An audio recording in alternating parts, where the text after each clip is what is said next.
I think we're ready to get our class started tonight. We have with us Dr. Don Sudbury from Austin Peay State University. He's the one that taught our insect class, so we've got him back again to talk about plant disease.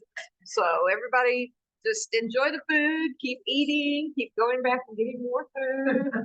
And don't fall asleep. Don't fall asleep. We don't want you to fall asleep. Okay, all right. We are recording, so All right, you're good to go. Good. So welcome, everybody. So glad to see everybody here. Please, go get whatever you need to eat. I wanted to get things done quickly and get started because Dr. Alan Wyndham, the retired plant pathologist from UT Extension, has this presentation prepared on plant disease for master gardeners. And it's a bit much. It's a lot that is involved with it. I'm going to try to do it as, to get through it as much as I can. I think they all have access to this. Okay, good. And also there is a companion teacher's guide or something like that on plant pathology. There's a picture of Alan on the front there. I met Alan many years ago, about 5 years ago or so, at the Extension Center Plant Pest Center when I was doing a postdoc for UT.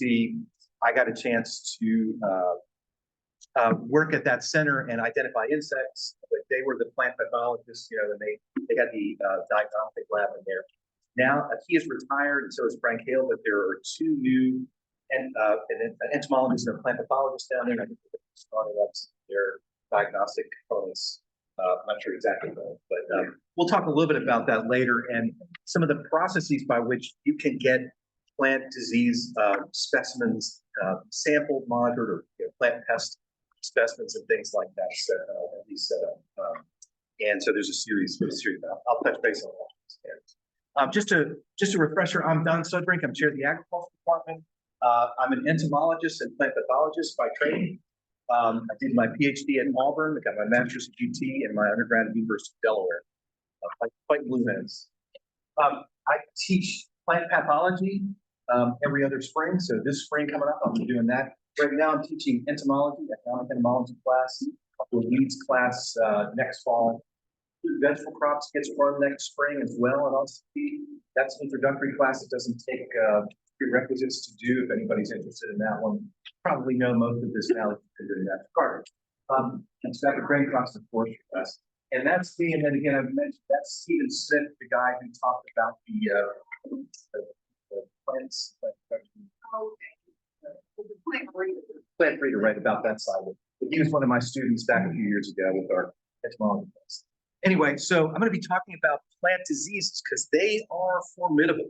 There's so many of them that can end up hitting the plants at a certain time, and it's a baffling thing sometimes to determine what's a disease, what the species is, what the causal features, what to do about this. Everybody wants, and it's not always easy. As Carla can probably tell you, it is a daunting challenge not just to know what is going on with plants. And how to catch it early enough to do anything about it, those sort of things. So let's see, I guess I'll turn here. Let's see, what's my next? All right. Do we know how, let's see, where's my control? So it's an arrow down or a, am I pressing? Yeah.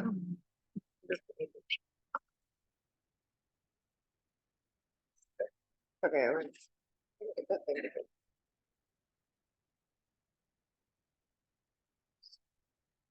Okay. I'm trying to. There we go. That's what was getting in the way See while that ago. up there. Just And we go down into that. use the mouse. This works easier. Okay, yeah, sure. It's being a little contrary. Okay, good. So that will help us. So I'll go to the next. So we're going to be talking about plant diseases today. And again, this is from a presentation that Alan Wyndham did. This turned them on. Yeah, we can turn this. Okay, yeah. That's cool. And so again, he's retired at this point, but there's a whole series in the Master Gardener Handbook that he and his brothers, his twin brothers, are plant pathologists, and his elder brother is a retired plant pathologist at UT Knoxville. So I had the pleasure of working with Mark Wyndham, who is quite a character anyway. But anyway, back when I was doing my master's at UT. Anyway, so Plant diseases can be found anywhere plants are grown. That's the thing about them. There are many different ways that they have of attacking and setting up this food relationship with the plant. And unfortunately, that's not good for the plant. There's a lot of significance. First off, foremost, the area that I've been mostly focused on is food crops, those sorts of things. There are some devastating diseases of row crops and things like wheat, stem rust, those sorts of things. And they're definitely, a limiting factor in production of the food that we're eating, things like that. So we have to be careful for that. They detract from plant beauty. For a lot of us, we're dealing with ornamental things, aesthetic of value, things like that. They can really kind of wreck that in property value. They cost a lot to control. Sometimes you can spend more than you have to on things, as far as plant control is concerned. But there are many different ways to approach some of the control process. Then also, if you have to replant, lots of different things, price increase for fixing, a lot of different things are involved with that. There are a few infamous plant diseases that many of you may have heard of. One was the late blight of potato. I'll talk about that in a second. You recognize it when I show that. Chestnut blight, one of the most devastating ecological catastrophes to hit the Appalachians in the eastern United States back in the last century. And then Dutch elm disease, another one that really was devastating more for home trees and things like that. So this one you probably have heard about, Irish potato famine, was a combination of features that factored, in Ireland at a certain point during the British Empire, when Ireland was subjugated by the British Empire. There was potatoes were one of the ways that people were able to feed themselves in a place where they owed so many things to absentee landlords. They grew lots and lots of potatoes, which meant they could also have share of that and share crop involved with that process. But then a disease called potato late blight, which is a water mold, a fungus, it came in and devastated the few varieties that they had access to. We had two, the lumper and another one, that were in that area, and it just wiped out the major food crops of all of those people, and it was devastating. It killed or sent off millions to the Irish diaspora as far as that. And so, Phytophthora infestans is the species. So there have been some really devastating ones, and that's one that's still around today. Phytophthora infestans still has outbreaks in potato fields. There are some ways to control that or monitor and manage some of the controls, but it usually requires some extensive and intensive plant chemicals and things like that to try to control that. Basically, its water mold is just a little bit different from a fungus, a different species, and so sometimes they have to use different types of fungicides to control it. Anyway, that was a major. Has been a major disease that continues to be with us, and we have to monitor that. Others include things like chestnut blight, devastated chestnut tree. Chestnuts roasting it up on fire. The American chestnut was almost completely wiped out of the eastern United States. It used to be grown all the way from Tennessee, Mississippi, all the way up to Maine, and was a major part of forest. That's a human in the forest trees in Tennessee, eastern Tennessee. Massive chestnut trees. They were major forest products as well as resistant to insects. They also had some, produced a tremendous amount of nut crop that was important for animals, wildlife, and people. Anyway, this disease got out in the Brooklyn Botanical Garden, spread from 1904 all the way up by the 50s. It wiped out the vast majority of chestnuts. Some of them came back. Basically, this fungus killed and would girdle the tree and kill everything above it, but the root stocks sometimes remain, and then they could grow up new shoots. We still have some of those today, and they're working on a intensive breeding program to breed resistant varieties that are crossed over resistance in Asian chestnut.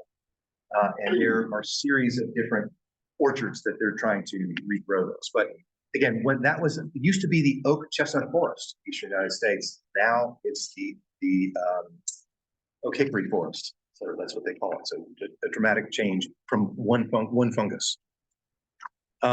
Another one that has caused some major problems with elm trees. Elms used to be graceful. American elms used to be one of the most beautiful trees that could easily grow in city streets, town streets, and things like that.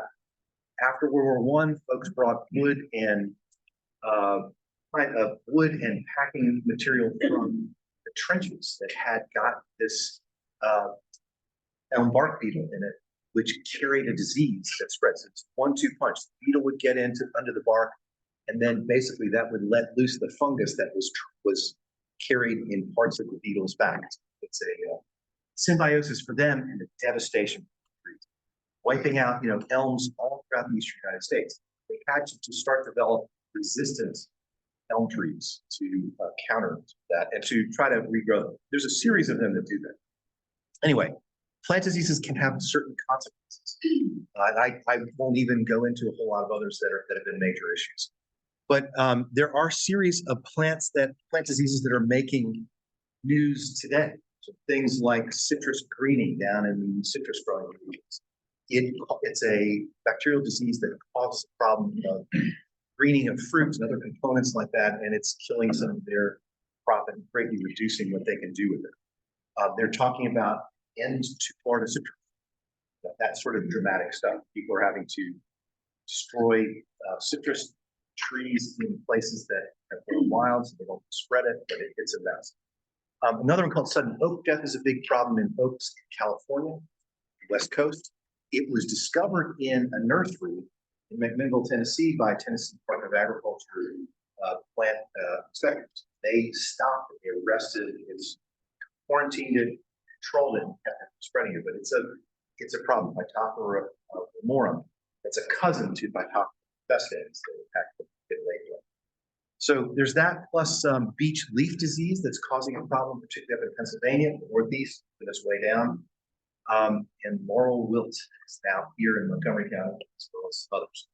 It's killing sassafras. I think I've heard that it also gets spicebush and other species. So it's a pest that was shipped in from the coastal regions, the southeast. It's the problem with a lot of things. Moving firewood or other products sometimes spread diseases and insects on this issue. So there's a series of them. There's just a name of a few of them that are out there. But so we want to talk about what are plant diseases. And so there's many different kinds of definitions for that, but plant pathologists can consider some abnormal conditions to be a disease. Sometimes they call that a syndrome and things like that. There are a series of different descriptions and definitions. But it's difficult for most people to picture just abnormalities such as frost damage as being an actual disease. It has more to do, most of the time, we talk about causal organisms. That's what we're going to talk about today. There's a difference between abiotic and biotic. We've all gone over that. Some of that stuff people are. So abiotic issues that are dealing with plants or disorders are caused by non-living agents, chemicals, weather conditions. You know, that terrible freeze we had December 22nd of last year, things like that, mechanical damages, nutritional problems. Those are not exactly, they're not pathogenic diseases, but sometimes they're classed as diseases. Biotic problems are caused by actual living organisms, including diseases that are caused by a whole host of different critters, bacteria, fungi, water molds, nematodes, and others. Mostly these are microscopic, and we don't see them, and they set up this kind of feeding relationship, absorbing the food, these plants, causing this long-term damage.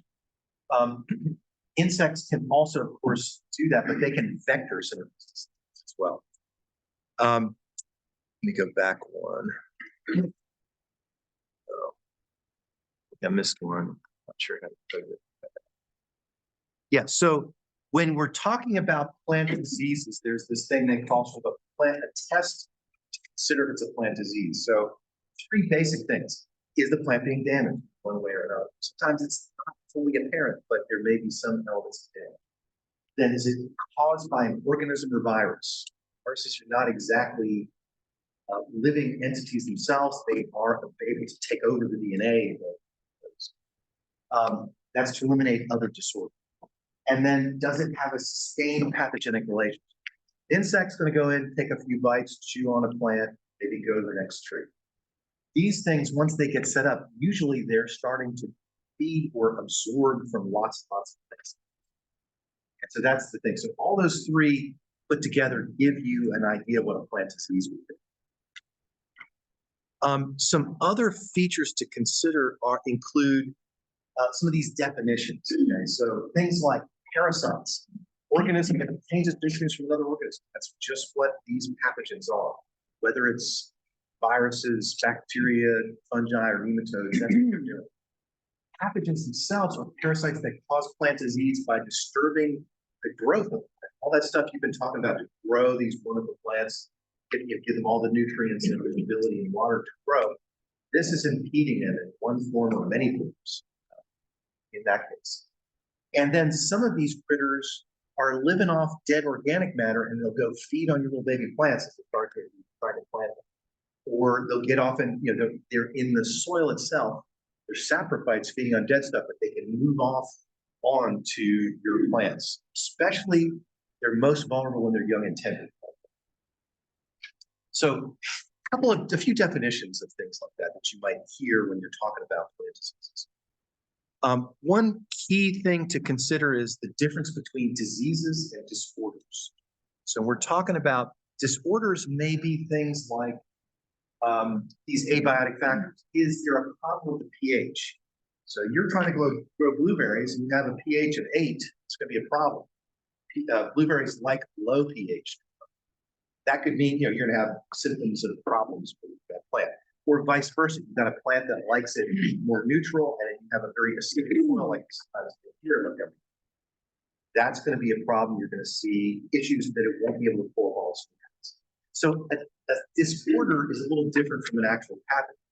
It's got too much water. We've seen that with things, which is kind of flooding. Temperature, we've seen extremes of those things. Nutritional deficiencies I'll show in a second. Sometimes you can put too much of a too hot fertilizer on the plant, it will burn it as well. That's going to be, as long as that contact occurs, the damage to that plant. And then sometimes we have pesticide burns like this one here. This is 2,4-D. I'm going to pass this around. 2,4-D in some leaves, really terribly deforming. Around, so you can see that. Air pollution can also cause problems. We get these ozone warnings and things like the Nashville Basin. A lot of those that happen, those can be damaging to plants, and then mechanical injuries.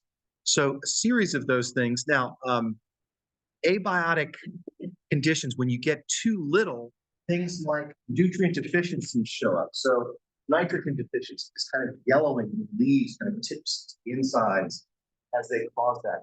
Magnesium deficiency, green in the veinal portions, but limited growth in the others. This is the blossom end rot. When a tomato plant doesn't get enough calcium, it starts, these cell structures start to slough off. You have this terrible end rot. Sometimes there are things you can do, like spray with some calcium to kind of add to the plant, and it will take them up foliarly, but mostly you want to make sure you get a good soil test before, so you get enough calcium in plants. So anyway, those are deficiencies, again, not true diseases per se. And there's pollutants like the herbicides. I'll pass this one around. This is showing, this actually shows some zinc deficiency on an, see, I'm not sure exactly what this is called, the inverse. Pass that around. There's some, basically the intraveinal sections of that are going to be yellowed or something like that. Again, abiotic diseases. And then this is not actually disease, lawnmower blight or weed whacker blight is not really that. Mechanical damage. Or a lightning strike. Those are mechanical injuries. Not exactly diseases, although they can present the open wounds to bring on diseases, places that they have. So those are some issues. With true plant diseases, this is the thing you'll probably have to do for your quiz, is there's a plant disease triangle. That is 3 types of things that come together to make a plant disease continue.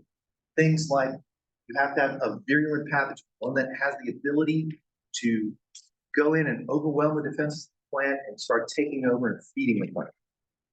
Then there are susceptible hosts, a host that just doesn't have enough protection. There's a lot of protections that plants have. Sometimes we get varieties or breeds that don't have a resistance to some of those. And then the environment's got to be favorable. If you've got all of these things that come together, you have the conditions to sustain a disease condition. If you can arrest it, you can change the environment or attack the pathogen or improve the host's resistance, then you can at least arrest or slow some of that disease. So virulent pathogens, susceptible hosts, favorable environment. Dynamic system, it can change, over time. Like we had the dry conditions that we had back in June, there were a lot less plant diseases kind of going around causing issues. Versus, when we get lots of moisture, which a lot of fungi and bacteria will love. So that's one typical thing. Again, any plant pathology course or things that you take, you're going to see this plant disease triangle of the virulent pathogens, susceptible hosts, and favorable environment. I guess that's also probably in the notes too. The notes of the study. Okay, good. All right. So what do we do about some of these things? There's a series of things that we can do to try to help slow or arrest some of this process, or at least break some of those factors. Some of that can start from the beginning by excluding the pathogens from getting into your area. If they had a way to keep those folks from bringing whatever infected tree material here to Montgomery County from the coast, would have not had oral wilt. That's the problem. You can do exclusionary factors to do it. That can be important. Eradicating is sometimes possible, but it is almost, once something gets established, it's almost impossible to eradicate. But if you've got something where it goes to one nursery, you've inspected it, you can do things like exclude and eradicate on a nursery basis. But large scale things can be problems. And then going to finding ways to protect the plants, a series of different kinds of ways we can do that. And then there's this fundamental thing by having resistant varieties, diseases. Plants have sometimes natural resistance. Sometimes plant breeders can breed resistance into them to have resistance to some of these diseases. The exclusionary process, though, first off, we're talking about things like legal restrictions, quarantines, and pathogens to keep them from spreading. If there are ways you can keep out certain plant parts and materials, you can reduce some of that problem. So there's inspections and inspectors. Tennessee Department of Agriculture has a series of plant nursery inspectors that helped keep us from getting sudden oak death, which was really good. And so one of my graduates is now the director of the West Tennessee plant inspectors. It's the guy in charge of them. There's a new position opened up for Shelby County that closes Wednesday. Anybody's interested in that? Tell my students about it, for plant inspectors. So there are a lot of folks that do that. When I first got out of college, I worked for APHIS Plant Protection Quarantine as a plant protection aide. And there's a series of folks that do that at ports of entry to keep, say, cut flowers that have infected components to it from coming into the country and attack and causing problems for agriculture. USDA runs those. So a series of different things that basically help reduce that problem. We can also produce disease-free seed and sell certified disease-free seed. That's a very important thing. Saving seed can be useful. Occasionally, it can be something that can carry a disease from the seed production to the next crop. So that's one of the issues we sometimes have to look at. But exclusion, there's a whole host of things that are done with that. Tennessee Department of Agriculture is some of the most immediate, and plant protection quarantine do some of those. As far as exclusion goes, eradication itself, like I mentioned before, is rarely an achievable goal. Once we've got powdery mildew here in the eastern United States, no one's going to eradicate it. Not enough fungicide to do that. But there are some species or varieties of fungus that, if they're caught early enough, they may be able to prevent them from spreading further. Not always possible, but sometimes that's the case. Removing pathogens from infested soil or tools, that's just a simple thing. Like if you have to do pruning of various plants, cleaning your blades is a really good thing. Alcohol is a good way. There's a variety of different types of cleaners that you can purchase to do some of that, but keeping from spreading, say, fireball or something would be very useful for that. Also, removing pathogen infected seed or plant parts. There's a variety of ways to do that, and removal of infected plants. If you get, say, infected potatoes, a late blight, you want to take them far away from your potato field, dispose of coal pile, things. Yes.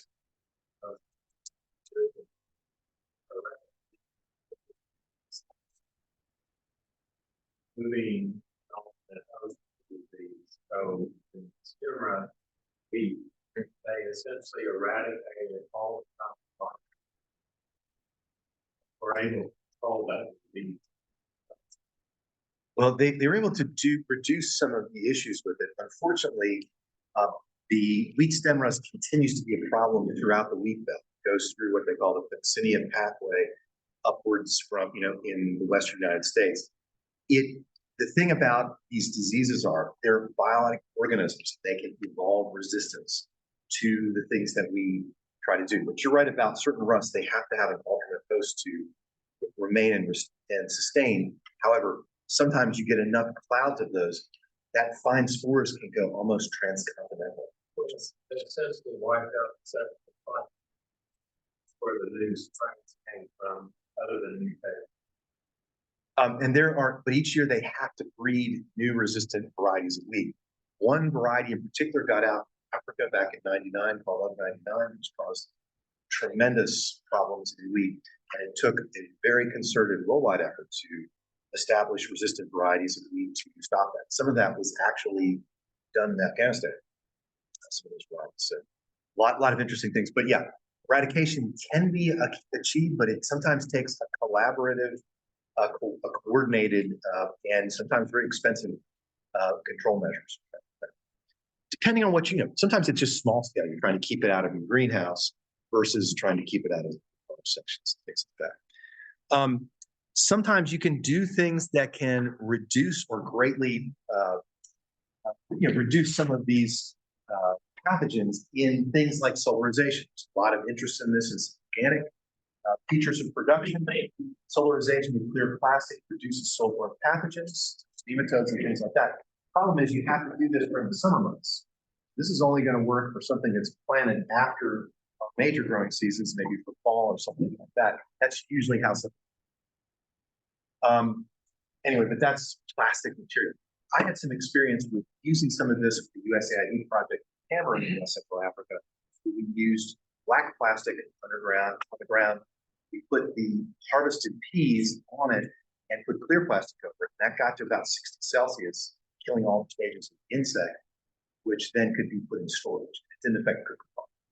So sometimes solarization can be useful, but the key is this would not work for unless you're going to do a fall planting or something like that. So there are some cases where you can do some things like that, but there's a variety of different kinds of protective methodologies that can be used. Sometimes they're as varied as the number of types of crops, plants that you're trying to talk about. Sometimes there are cultural controls. There are some biological controls. There's some that are being sold, like at Gardens of Avalon, things like that. You get some of these protective kind of components in soils. They tend to be a little expensive, and you have to have the right conditions for it. And then, of course, chemical controls, which a lot of folks, are using in a variety of different ways. Some of them can be used for organic production. Like there are certain types of copper-based products that can be used for plant disease control. But then there are a lot of them that are have more complex synthetic chemicals too. Cultural controls, we'll get into some of that here. So cultural controls are things like where plant production practices that you're doing can lessen the cause of a potential disease. Sometimes that may mean just providing aeration into canopies of plants. So when you have really, really thick canopies, sometimes the intensity of that moisture allows fungi to get crazy with plants. If you can get some more airflow, things like orchards, you don't want them necessarily at the bottom of the hill, or things like that. So that they want it where the air is blowing through so that the disease doesn't have as much chance to set up shop. That's one form of cultural control. Variety of different kinds of things that can be done that way. Sometimes it can be as simple as our large-scale cropping systems that we have here. We plant 3 crops, 2 seasons. Many of the fields that you see kind of north and east of here, where they're doing rotation crops. So they may start with wheat in the fall, plant that, harvest that in May, plant soybeans, a legume plant, something from a different plant family, and then harvest that in the fall, which a lot of folks are finishing up right now. Then the next spring plant corn. Changing the crop sometimes can reduce the buildup of some of these diseases. Whereas if you plant the same crop over and over again, you get the chance of building up the pathogens, germs, basically, the things that allow that fungus to take over your roots, things like that. It's a whole series of diseases that can cause those issues. So a variety of different things like that can be cultural practices. Biological controls are use of natural and modified organisms to lessen disease. There's a series of different things that folks have developed to use that. They tend to be mostly on a smaller scale size, or like a small scale crop production is a high value system. We don't tend to use them on a much larger basis, but that is a possibility. We do more biocontrol, I think, with insect control, a series of different predators and parasitoids that we use for some of those things. Then there's a series of chemical controls, man-made or naturally occurring compounds that can lessen the incidence of disease. Powdery mildew on dogwood is one example where fungicides end up being used, but you don't necessarily want to wait until the disease has taken over to use it. Sometimes there are protective components. That means they have to treat it prior to disease to help protect that plant, especially if it is susceptible to some of those diseases. That's an example of untreated versus one protecting the fungicide. So there's a series. Some of them you put as basically a protectant before the pathogen comes. Others are those that you can spray once the pathogen is in the area or starting to cause an issue. Some of them are systemic as well, taken up by the plant. A whole series of different sorts of fungicides. University of Tennessee Extension has the most recent released labeled pesticide for those fungicidal controls. A whole series of those sort of things. Of course, chemical control, and then resistance. This is one of the most important things, at least with our row crops or annual crops, that we have breeding resistance into these to various diseases. And so one of the best ones for a variety of things, metal, shrubs, trees, vegetables, tomato disease resistance codes. When you purchase tomatoes, BRT, psyllium resistant, those sorts of things. These are some varieties that have various degrees of resistance to a variety of rust and bluegrass. In this case, these are highly resistant. These are susceptible. And so when you have, so a lot of land grant institutions have a series of tests to determine what kinds of resistance they have to diseases at different parts of the state. So you have a whole host of information. I went down to the extension publications down there. So the corn and soybeans have got a whole series of things about resistance to varieties. So resistance can be a very useful thing. Sometimes you can purchase them kind of in the larger scale and longer term to have varieties like Appalachian Spring or dogwoods that have some resistance, some fungi, or apple prairie fire, et cetera, that this has some resistance to that. The University of Tennessee has worked to produce a variety of different resistant cultivars of a variety of different crops. Some of them have got different properties. So this is the susceptible one. Powdery mildew is definitely causing some serious limiting factors with this, versus this one, which has the ability and resistance to at least withstand the onslaught. Some of them are completely resistant. Some of them are just tolerant. Whatever the case is, you have this ability of the plant to not succumb to that attack rate. Sorry if I'm in the way. And so that's one of those series. There's a series of things that you may find on a resistance code when you're looking to purchase different plants or crops. Tomatoes have a series of these, like B for verticillium resistance, F for fusarium resistance, a couple of different fusarium, because like we were talking about the stem rust, there are different groupings of that. They call them, there's 1 in race 2 of fusarium, there's 1 in race 2 of race 3 of these. Basically, these are adaptive biovars, as they call it, pathogens, evolve resistance to the resistance that plants have. It's a continuous evolutionary arms race with plant diseases and insects. They're continuing to adapt. If there's something that's highly resistant and a very pathogen that can't do it, it just dies out. One that has the ability passes on its genes. And let me tell you, pathogens like these can put out copious amounts of spores, bazillions. I can't even, there are astronomical amounts of substances produced. And every one of those has its own sort of genetics to it that has some kind of resistance to it, especially some of these things that are like rust that can go sexual or asexual over a series of cycles. That allows for tremendous capabilities of, unfortunately, us having to keep breeding resistance into these plants.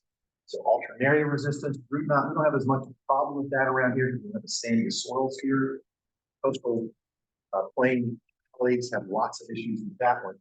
Back in mosaic virus, that is one we continue to get in the cultivaceous plants. And then a variety of others. Tomato spotted wilt virus. There's a series of these that have some resistance, some of those. That ends up being very useful. You can purchase seed or the seedling has resistance. You can avoid having to do a lot of spraying later on in the season. Provide, at least give you that good start to those plants. And so resistance ends up being really important. You can find some of this on things like packets of seeds. So here you got EFN, ASC, ST, tomatoes, EFN, verticillium, fusarium, and nematodes. A series of different things, yes. So, I mean, is it just a matter of trial and error to figure out what you, for specific site, don't need resistance to? Yeah, I mean, sometimes if you have not planted tomatoes in a certain area for a while, it may not have as much of a problem. If you're planting it in the same place over and over again, something like tomato spotted wilt virus might start establishing in that area. And so it kind of depends on what the growing conditions are in the given area. Usually folks seek varieties that have some resistance. Now, the heirloom varieties are really good. Some of those great old classics are wonderful, have their own sweet acidity to them and things like tomatoes. Sometimes they're susceptible to certain diseases. And that's some of the issues. So hybrid varieties also provide certain capabilities. Sometimes they provide certain disease resistance packages, all based upon the careful reading programs that they've set those up. But some of those codes are on the packets for the transplants that you purchase. Yes, question. You got to got a tree that got that mildew. Excuse me, you have a tomato you put out. Yeah. Spraying that thing, or you got enough mildew just like cut it down. Sometimes it's worse in some years than others. The tree itself, if it gets a good start and has the chance to produce, enough leaves, it's not killing the whole thing. It's going to eventually drop the leaves this time of year anyway and restart again. You may want to be looking at it again the next season to see if you need to spray it, early on. I don't know that it's outright going to kill them directly, but it's obviously unsightly on the tree. I've talked about that. Now, when it gets to be more of a problem, is you're losing most of your leaves in the middle of the season. That can be an issue that may be a problem. Maybe other issues with the tree that are related to that. Yeah. Follow up the first question. You also need to know how the things will be spread. If it's soil borne, then you know what you have or something. Wind borne, blow in from South America. Yeah. Like those Uridinius spores of the rust, they're transcontinental travelers. As far as the diagnosis of this is something that can be the most baffling even for the best plant pathologists, diagnosticians. There's a series of steps that they have to try to take. One of the first things that you have to help you in the process is to first off identify what host plant is. Make sure you've got the right species tree. Sometimes there's some different species that may have different disease families that could attack. Healthy plants are going to have a normal, but there's going to be certain components that you're going to see that are affected. What plant parts are affected by the disease? Some things that it's not going to be if it's affecting the foliar portions versus the root portions, things like that. There are different diseases that do that. Looking for signs and symptoms, and is this abiotic or biotic conditions? Not always easy to tell immediately because there's so many things, living, non-living, that can be showing similar things. I'm sure that probably gets a lot of things that you don't know right at the start as to what it is, but sometimes you can take it, plate out the leaves or various pathogenic components and see what that's like. My diagnostic lab is one of those places that do. An example would be to look at a couple of different things like this, like symptomatic plants. So this one on the right, how does that differ from this plant here? What are you seeing that one versus this one? Streaking, smaller. Certain streaking and other things like that. And so, this is a plant now. Ordinarily, if I was looking at this row crop, I'd say that's something like it's nitrogen. This is ornamental that grows that way. It's desired kind of thing. But you've got streaking other things like that that may be symptomatology of viruses. In that case, is what I would think about. In this case, so sometimes it may be, what does it look like to look like normal? And sometimes we don't always know that because we may just have one or something in the yard, but you can tell when certain things are starting to cause problems. We're going to look at some of the symptoms of these here in a minute. Let's see. So other types of symptoms and issues that can be on plants include things like green mildew. Of course, that's something that we tend to be able to detect usually after it's already kind of established. Talking about a series of fungal hyphae and Conidia and other things that start spreading over the surface of the leaves that produce this kind of whitish powdery type of look to it. Sometimes though, on one side, it's going to show something versus the other side where it's going to show some chlorosis, some yellow. And so that's there's a series of different things on that case in this elm, in this case. But underneath, you really can see actual signs of the activity. Here, symptom. Yellowing here is something that's showing fungus is starting to take over and eat that plant's lunch. Basically, it's getting in and in essence absorbing the cellular material, all that rich sweet sugars and other things that they're building with. And you can see the symptomatology of that there. But underneath, this powdery stuff that's covering, that's actual fungus that is covering the surface of that thing.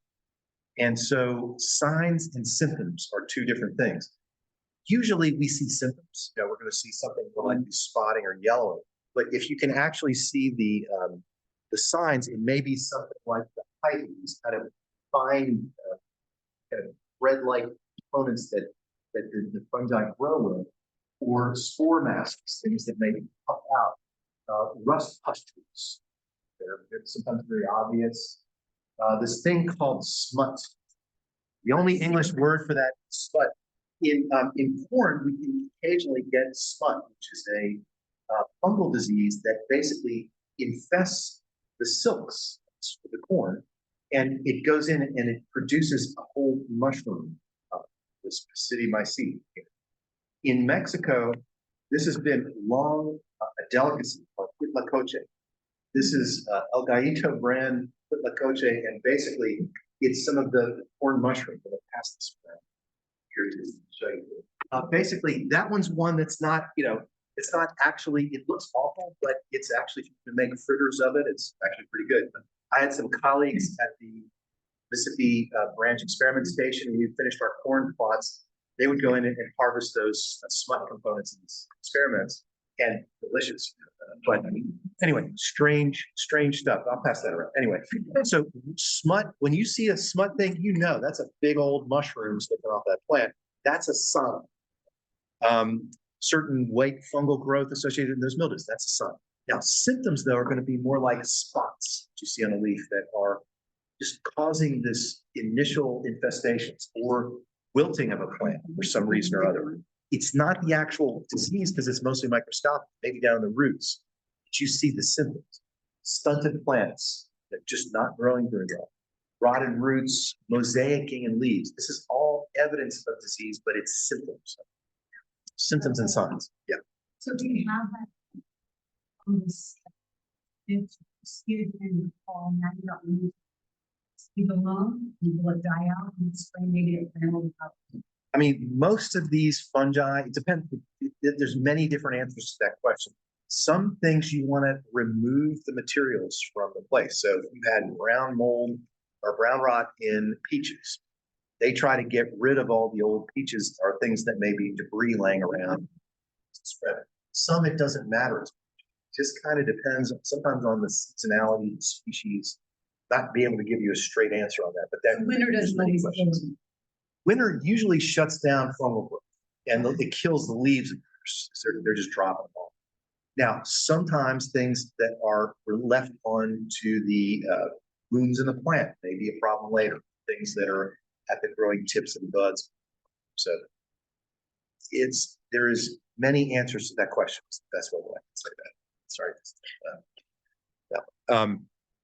And signs and symptoms. So here are actual fungus Sclerotinia rot, it's growing fungal components. They're just sort of wilt. So there's a variety of different ways, but signs and symptoms.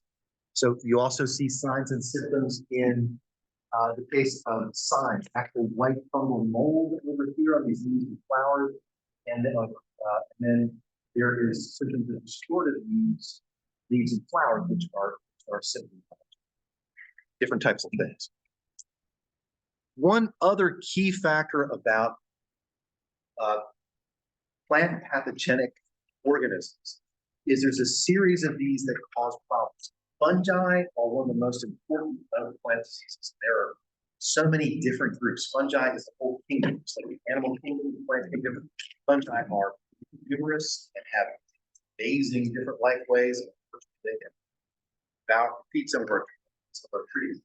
Fungal spores in the plant cell might look something like this. They're a little bit smaller than a plant cell itself. So these are individual cells, but they're eukaryotic cells. They're complex, they have a whole life system, and they can get their little tendrils into some of these cells and start feeding on that wonderful, rich, sugary goodness that they produce. Bacteria are much smaller organisms. Some of them are very motile, some are not so much. They can do other kinds of things. Actually, they tend to get into places with wounds where they have some kind of toxin attack them. And then there are nematodes. This is the head of a nematode that's attacking a plant cell, and it has this sharp, piercing style. It's like hypodermic needle. It gets to the roots of the plant sometimes and starts sucking the juice out. We're fortunate to have clay soils. I don't always think that, but it's harder for nematodes to get through those areas versus sandy soils where they have a better chance of getting through. We still have nematodes. Problem. Soybean folks have a lot of problems. Soybean resistant nematode. But mostly that's a actual animal that causes plant pathogenic symptomatology. And then there's viruses, which are incredibly small and have many different stories about them. They are not independent organisms. They must have DNA of another cell to take over and replicate it. They do that sometimes devastatingly in certain plants. Even parasitic plants. So I've got one that I'm going to pass around. This is actually a dwarf mistletoe from out west that can kill some of those conifer trees. They class those like now mistletoe that we have here, leafy mistletoe, doesn't always kill the tree per se. It causes a strain on it, but but this dwarf mistletoe is actually very devastating to some of those trees. And it's doing some of that same thing. It gets in and sets up this feeding relationship that is not beneficial for the tree, but it's definitely beneficial for the parasitic plant. So those are also factors in plant disease. And then the abiotics. every one of these kind of has its own story. And because you've got so many different types of fungi, you really do have to know what fungus it is if you're going to try, be able to treat it. If you make sure that you know the right one and the stages.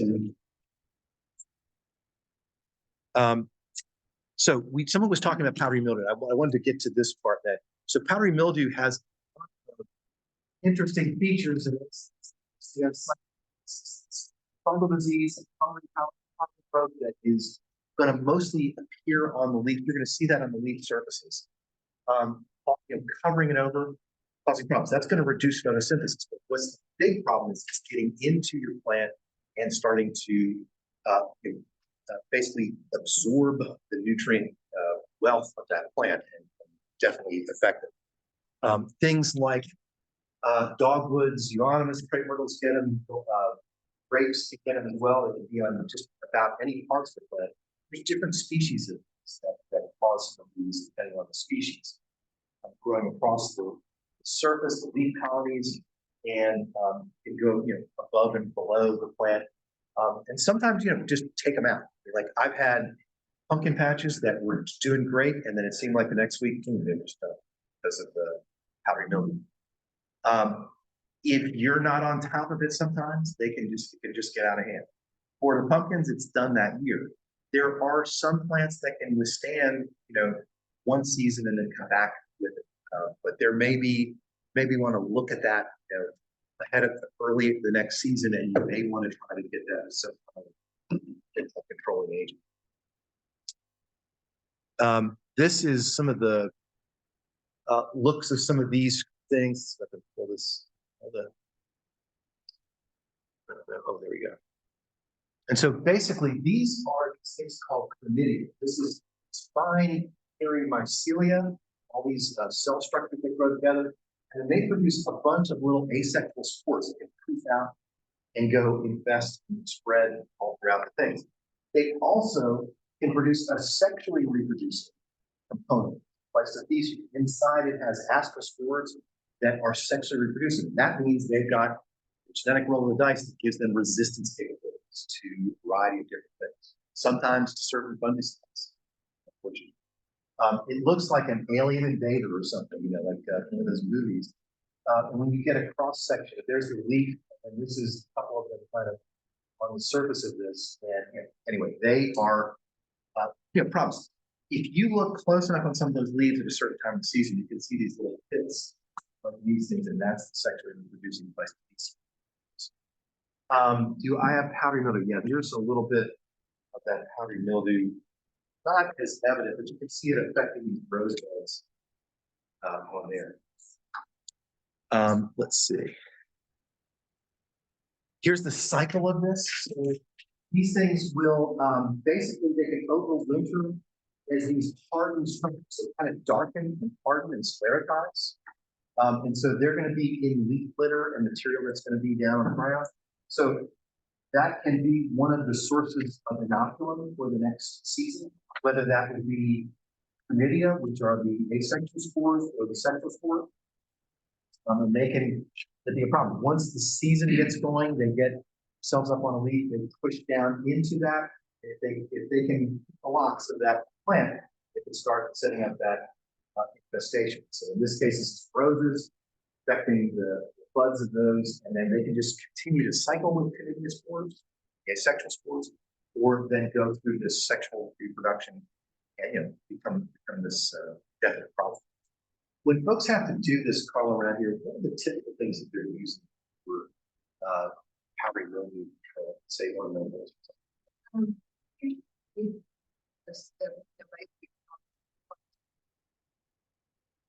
Next, usually we recommend if it's bad, because they go back and forth. But fungicides and the trick things that happen. Between spraying, and then also reducing a little bit of watering. Changing the environment. Yeah, make sure you're pruning, just keep it open. And a lot of areas. That's what I am.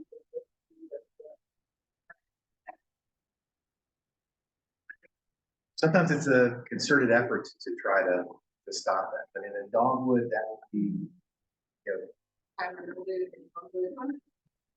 The case of the tree, you know, this is part of the tree. So, when you do it, I can see you. But then we get into the. Wow.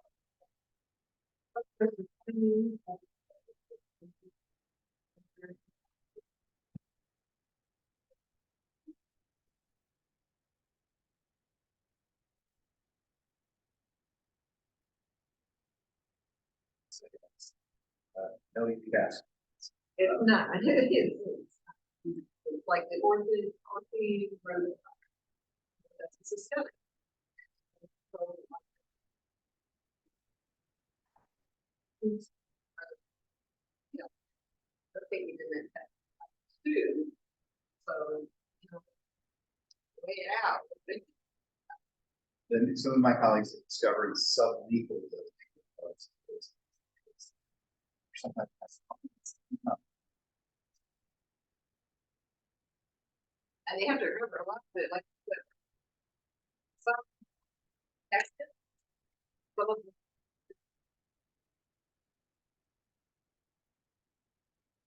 You got that.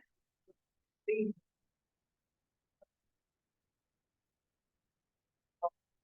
Doesn't go.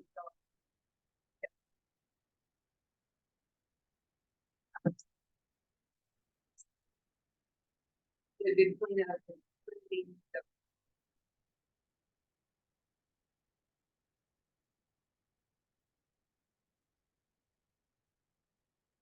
Number of that you go.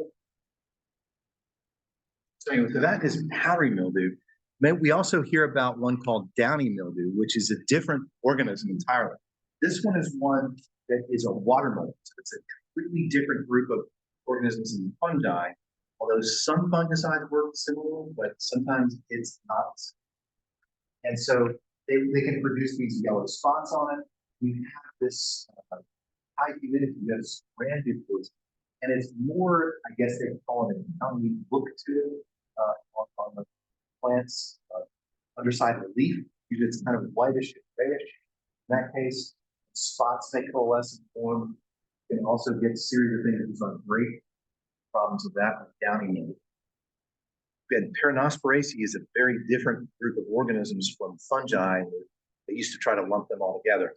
Sometimes there are certain fungicides that work for both, but some that don't. So they have to get the care. Once you know what it is that you've got, it makes it easier to try to control that. Here's one that is in patients. So downy mildew garden patients, there are a lot of problems since 2011. There've been major issues with some of these. I've had people bring them into me. I'm like, oh no, it's not. Sometimes there's not a whole lot that can be done once this is taken over. Late October, there's a lot of damaged, plants in that case. And so, what does UT Extension talk about? Alternatives. Yes. So they're talking about begonias and other Indian patients, different group of that has some resistance to it. Coleus, a series of other things. Can't beat them, throw a different variety or something. Something else. That's at least what Alan suggested. So those are some things. And so then there are some disease-resistant garden patients. So Delta Seed has one and American Seed has one. There are a few of those that are available, but sometimes, looking at what the most recent resistance components are is that's a useful thing when we're talking about diseases that may shift into your area.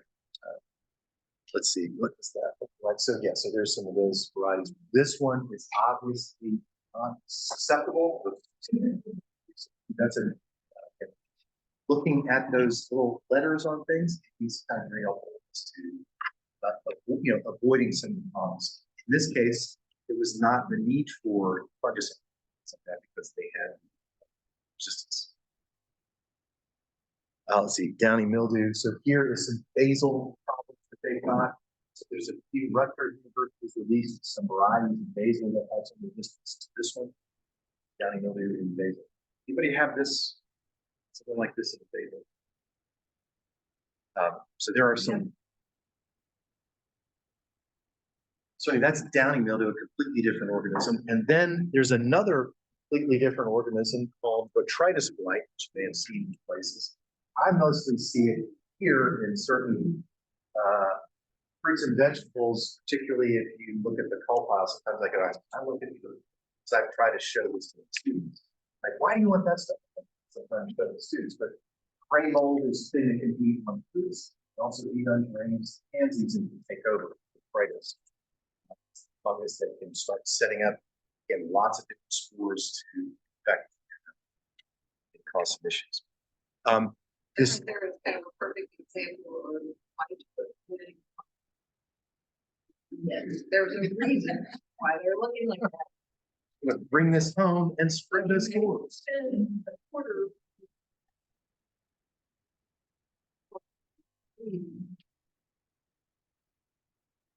Or the spider mites, whatever else. Spider mite.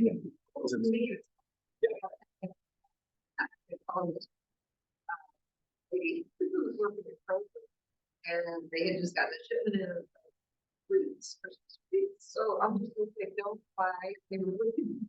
I told them, because in part of agriculture, the lady sent me a picture because fruits came in with, definitely spider mites, Debbie, mold. I said, refuse shipment, refuse shipment. I have not called the department about it. You're doing the right thing, you're doing due diligence, because we don't want to spread. And so, hopefully, TDA sent out the inspectors and took care of it. But that's, you know, you were talking earlier about the inspectors and stuff. People who drive them. I cannot believe. Really?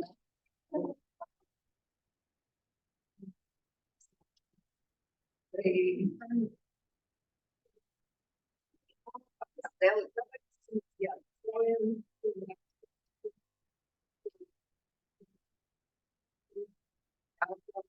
They were good. I was telling them how long. But yeah, it was that bad. They were working. Yeah, it's crazy. Yeah, it's a, yeah, because you're gonna exact other things. Now, sometimes in winter, you don't really have those problems, but we have these extended warm periods that continue to allow those things to grow. And if you bring it indoors, it's almost like the Nightmare Before Christmas. It is. This is what Jack's telling you. Oh, how quickly do they get out? Yeah, I mean, I hope I stopped her. So now. Dude, already about the Friday. What do they say? Caveat emptor. We gotta look them over carefully. Yeah. Good idea. We have a lot of. Tiny webs. Tiny little speck. You're gonna see like that makes what little tiny little flecks. That's, and you can see the webbing around it. That's typical. Anyway, lots of different things, but gray mold is one of those ones that can be, you know, spread on and on. She brings up really good points. So interestingly, with botrytis, you're aware of botrytis is used for dessert wine production. Yeah. Yeah, so there's a botrytis that like the wine growers want to come into the vineyard for specific grapes and get on the grapes. Is that Burgundy? It can happen in a lot of different places. Like, so there's lots of different countries that produce, but you know, and there's certain areas that are more inclined to have the botrytis come in. And it desiccates the grapes and concentrates the sugars, and then they make dessert wine out of it. And it is like the most honey. It's very expensive and absolutely stunningly delicious. So just like But it's Prilococha, botrytis you get that- a Prilococha, you have fungus that no one would ever think to eat, and the only They English word for it is smut, but. Yeah, but yeah, It's like that, right? It really is. They squeeze the grapes and It's time, though, to be cautious. certain times there are certain fungi that can be toxic. It's like that they can produce. Yeah, I give great respect to the fungal kingdom because they can, you may be eating a mushroom that you think is a common one, and it could also then make you have to have a liver transplant. They're key to know the species that you've got, making sure to identify. But certainly there are some rare, instances of some of these things affecting a crop or agricultural product that is beneficial. Interesting stuff. But botrytis is another one. Sometimes you'll see that around. The one that we were talking about before is rusts. Rusts have really unique ways of making a living. This is a fungus species that they thought were different species because they do different things. You find them on different plants. This is the barberry that was discussed earlier. So this is an eruption of mesospores that come out the other side of that barberry. It was commonly planted ornamental, and unfortunately still kind of grows in some parts of the Midwest because the birds pass the seeds on and things like that.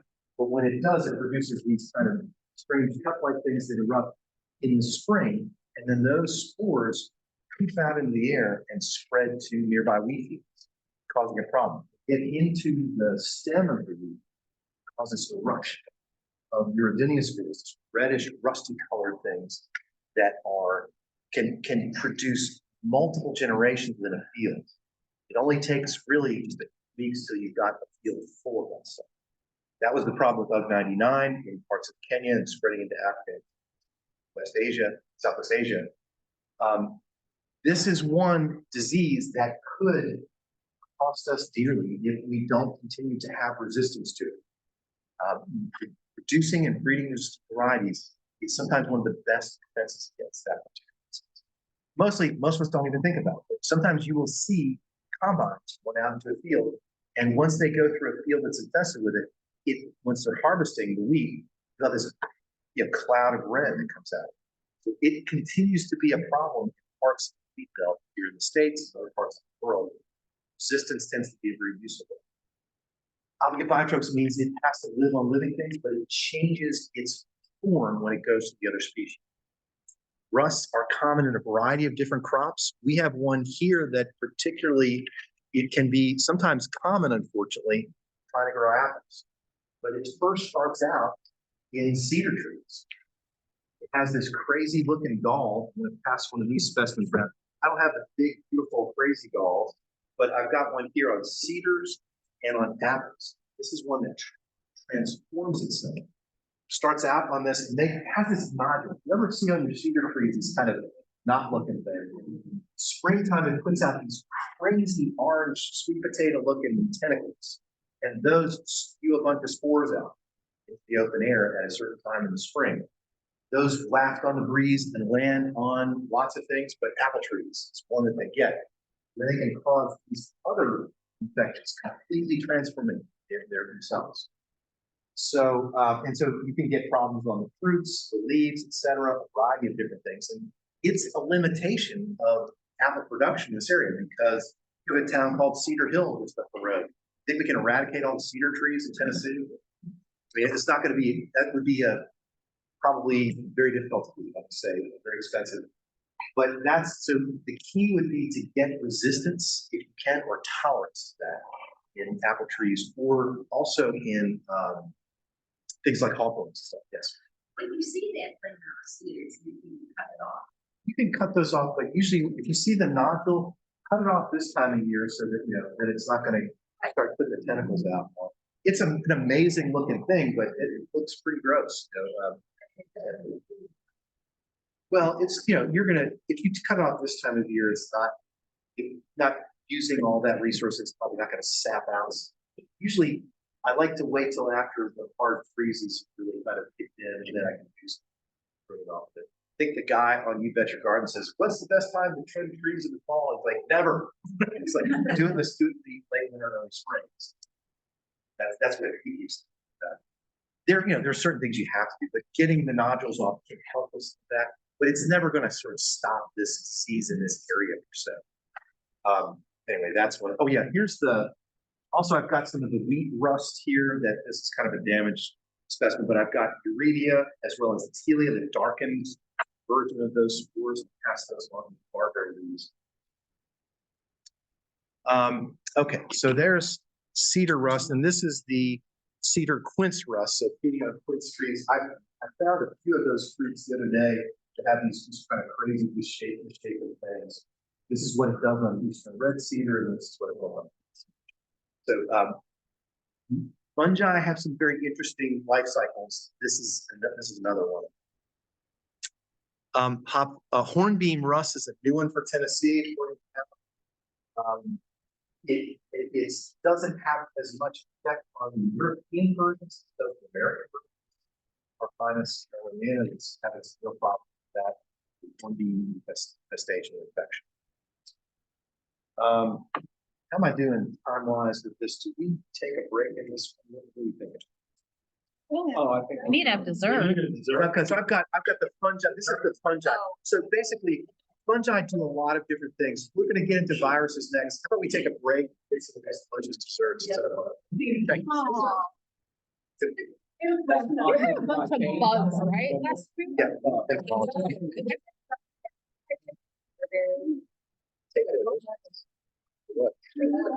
Well, I used to have a big bug boy, Oh, yeah, yeah. and then once in Oh, okay. Canada, I bought a couple butterflies. Oh, yeah. But then when I moved, I couldn't bring my big case, so now I just have this one little one. I'm like, do I start the bug collection or do I just get rid of it?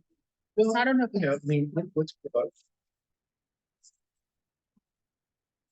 It might be like a trend. There it is.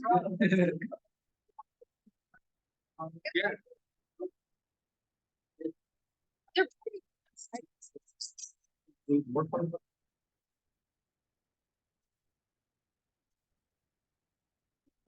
Had so many.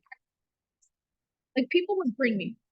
I used to have a really big collection, but this one I bought in Canada. And I'm trying to, I think it's okay, but in the case in the garage, into the butterflies that I have on this. Is it a white one and a blue one? Well, yes, as far as specimens go, I've got most of the specimens that I'm going to need. I don't necessarily have to have that. Sometimes we also have to think about specimens. They've been sitting in something. There are a series of these little tiny companies.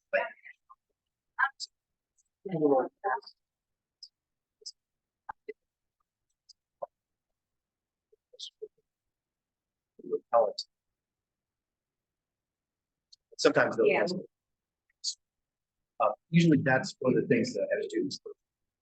If that's the case, it may just be a throw. Right. Or sometimes if you've got a little bit of evidence of it, I'll put it in a freezer for a while, bug, and then it may be a specimen. I don't know that I've noticed, because this one, like I said, I bought in my big box I did the research years ago. I don't know if it worked or not, but I found Oh, yeah. in the Yeah, balance. so I don't remember having issues in my big case. But I just I debate, I'm like, do I keep it or give it to? But I think it's a pretty blue one and a white, I think, Okay. maybe a yellow one. That may be useful. I've got a lot of bugs. For the, Oh, it's in a box. oh, it's in. It's already in the box, because I bought it in the box. Two butterflies in the right? Yeah. The same one's blue, but it's in this box, and so I thought like. Are you asking if he wants it? Go figure. Look at the big collection anymore. Well, yeah, for me, I've got probably most of the insects that I need per se, but if I've had somebody in the past donate some specimens, so yeah, that's awesome. I think if I could picture. Yes. Yeah, I was really bummed when it didn't make it. My big bug case. What part of camp there? I got that when I was at that one I got at the Bishop Gardens in Canada. Or maybe the butterfly garden in Canada, actually. There's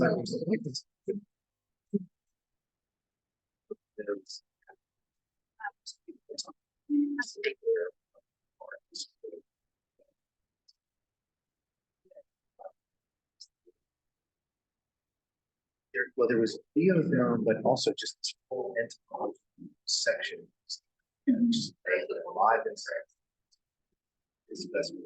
We went for this conference, all the conference. There back. And it was it Montreal? I think it was Victoria. Victoria. Okay. I'm pretty sure they're Victoria.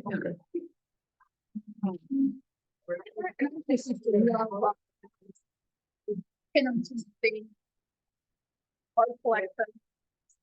Literally, there would always be bugs and I have like a dragonfly in there, like any perfect condition that I found. Is that? You just like, you would just like cut this off here and then stick this, I just stick it. Scrap and then stick it in. That's it. Oh, it's cute. Yeah, I'll take a piece. Can one of you send me?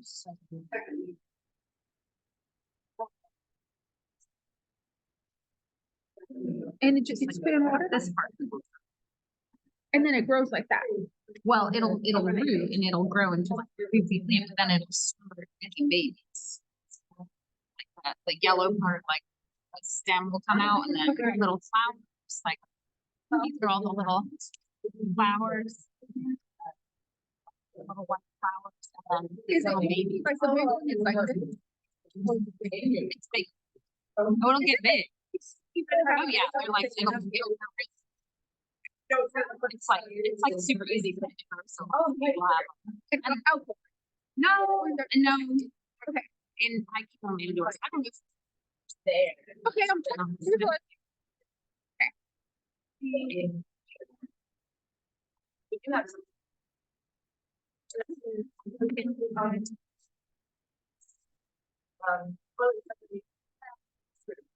Yeah, maybe one day I'll buy a case again, but it's time for me to just let go of with so much stuff. And he's like, you need to get rid of stuff. It was cool when I had like a wall that I had my you know, people love looking at. But now I have like just the one that got packed away and then the big case that take it. So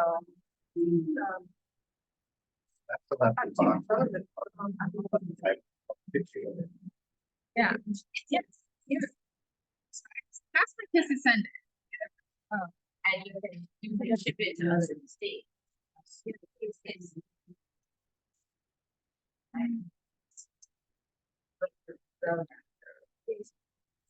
Yeah. It's been months now, but you know, in the movie The Mummy, those beetles Oh, yeah. that were in the Mummy that like had we found one of those in my yard, and I was like, that was kind of that point of, I really want one that. Do I buy it? Scarab. It's, but it was. We have a series now. June bugs. Bigger ones. They're incredible. Yeah, this was. Oh, I had some of those green ones back home. Big. Yeah, I've had some of those in my bug collection. I mean, it looks kind of like that. It was big. This one cute. There are so many different species of dumplings. Are so important for our ecosystem. Taking that newer underground fertilizer as well.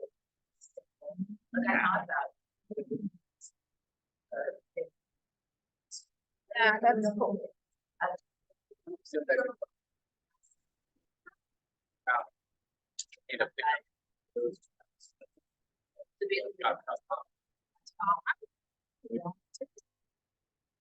That's really cute. It runs up and down and grow.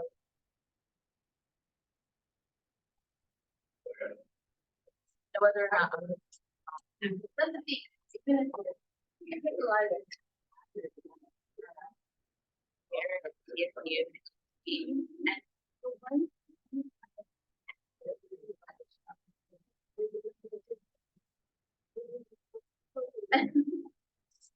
But I was trying to get, your white stick.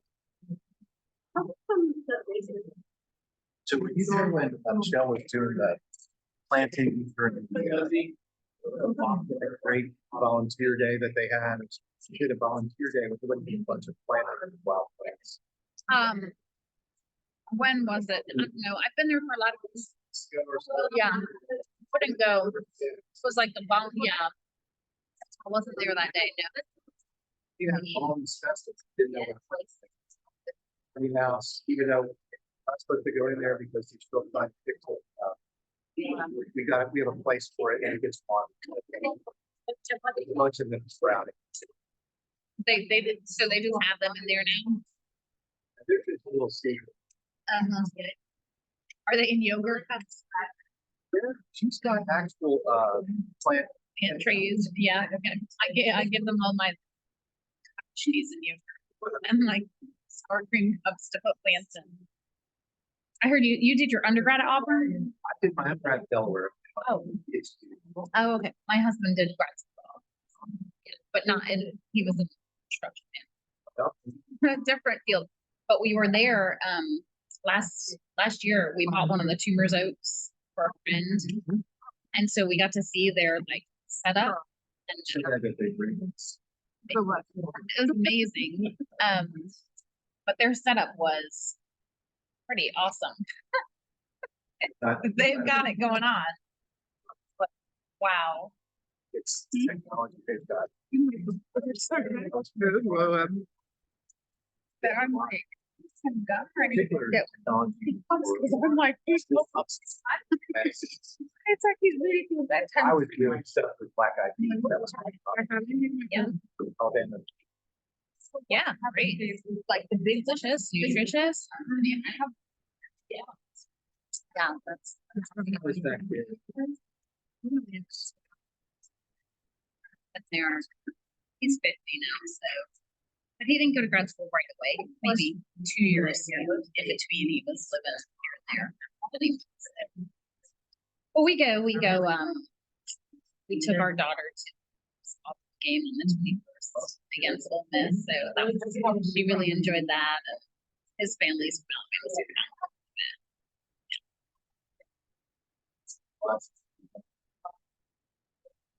Most of them, I was there, I was really like. Started taking classes. yeah, it's quite a commute. I was kind of there. Yeah, yeah,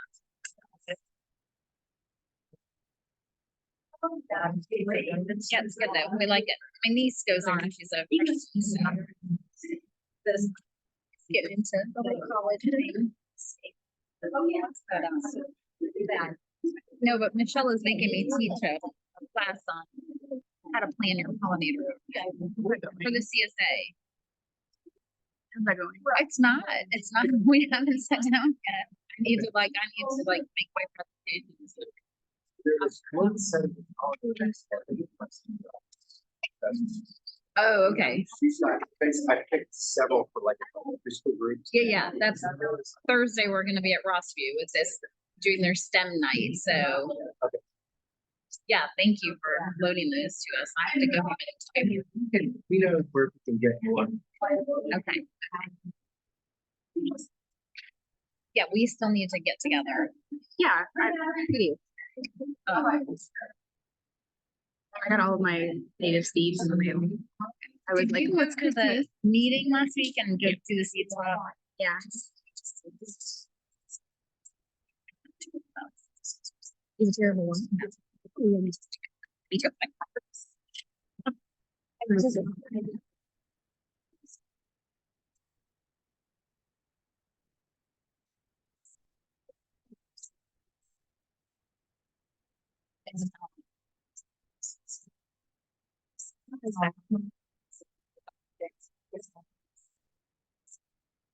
Yeah, well, for Thanksgiving, we're gonna have. Yeah, not going anywhere until we'll see December 30th. Okay, good. Yeah. Anyway. Well, I have a thought about the opposite. We could sit down and be the first students, and then I can put through your stuff and give you, I mean, I know yours is like 7 hours, But yeah, get feedback and we can talk about, Yeah. yeah, sure. Yeah, And then you can plan your own stuff too if you want, Yeah. but, would start your receipts too if you, want, but that might be good. Yeah, Because, yeah, just get some feedback, like anything, you know, yeah, dry run. yeah, even if I'm like, hey, you coughed 312 times. You know, Stop I saying, wanna- yeah, stop looking around the room. I've taught lots of workshops and stuff before, but Yeah. Sure. what I'm afraid of is over talking, teach like not presenting information at beginners and losing. Okay, yeah, like assuming that they have, like, to you, it might Really seem bad like about basic knowledge, but to Yeah. them, it, Yeah, I started learning. yeah, yeah, You yeah, know, yeah, and yeah, so- things that you just assume everyone knows, but you know what? No, I don't. Okay. So we about ready to start up. You get to say so. Yeah. I figure if everybody got a chance to get some desserts. Okay. Yes, sir. Figure with what Alan's got planned for us, we probably better get them. Yeah, that's right, yeah.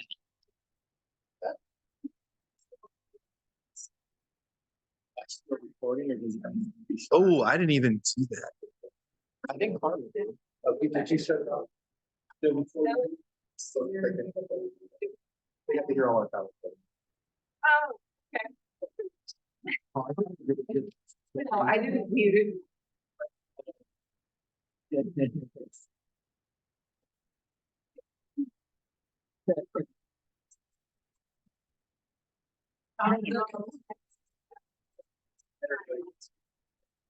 So, in the interest of time, we're not here too late. It says 9 o'clock. Wait, is that?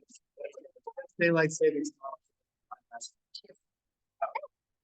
So what we're gonna move on to next is just a brief kind of thing about virus diseases. It's important to have an understanding of those. And keep in mind, I spoke about insects back, a month and a half ago. Insects are probably one of the leading spreaders of viruses, but we can be that way too, of course, spread them accidentally. We're not careful. Viruses in plants can do all sorts of things, but we have to remember that these are incredibly tiny microscopic things. It took a long time for folks to even understand what they were. They're basically just very, very simple nucleic acids with a protein code. Whether that is an RNA or a true DNA virus, they've got their own unique kind of structures. Everyone kind of has its own way. We got familiar with the virus a few years ago that causes problems with us. Plants have their own viruses. Some can be very debilitating, and some are, it just kind of depends on what the species is and the variety. Tobacco mosaic was one of the very first one that was described, tobacco mosaic virus. It's still a problem today in solanaceous plants. It's like tomatoes and potatoes and eggplants and tobacco, particularly. It also can sometimes infect other plants, but sometimes we think about diseases, we have to think about the plant family that they're in. So we plant the same plant family in a given area over and over again, chances are we may be putting the conditions together for more of that same load, whether that's fungi or bacteria or even viruses. Most of these plant viruses were named the first plants they were found on, but there's a whole series of names. Some are kind of weird, but there may be 1,000 types of these plant viruses. So it's not an easy task knowing about all those either. But one major way that they get spread is by insects, particularly aphids. Aphid, like there was a t-shirt in entomology conference that says aphids suck because they drink plants. They do this other nasty thing. Anybody ever see the movie The Fly years ago? Kind of regurgitated and sucked it back up. Anyway, my brother used to do that with his own spittle. Insects do that too. When they're probing a plant, they'll stick their proboscis into it, and then they spit up a little to suck up. It's kind of like it opens this channel, and then they can suck the plant juice.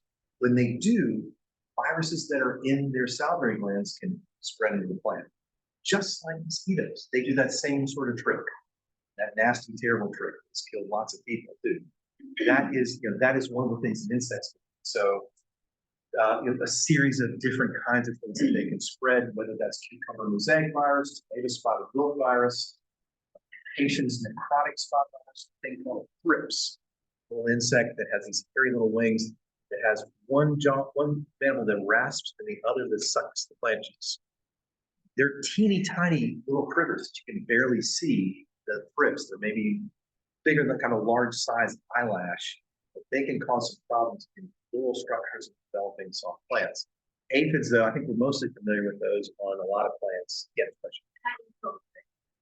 thrips, there's a variety of different kinds of things that can be used. There's a series of different types of insecticides, of course, to do that. There are other compounds like sometimes safer soap will work, or neem can be an issue if you're doing organic control of those thrips. But sometimes the problem is, as that plant is growing and unfolding its fresh, tender leaves, they love to go for that stuff. And they deform the leaves later. You may have seen thrips damage on plants yet. The problem is when you have a fresh, unfolding leaf, they're there on it before you can even see them sometimes.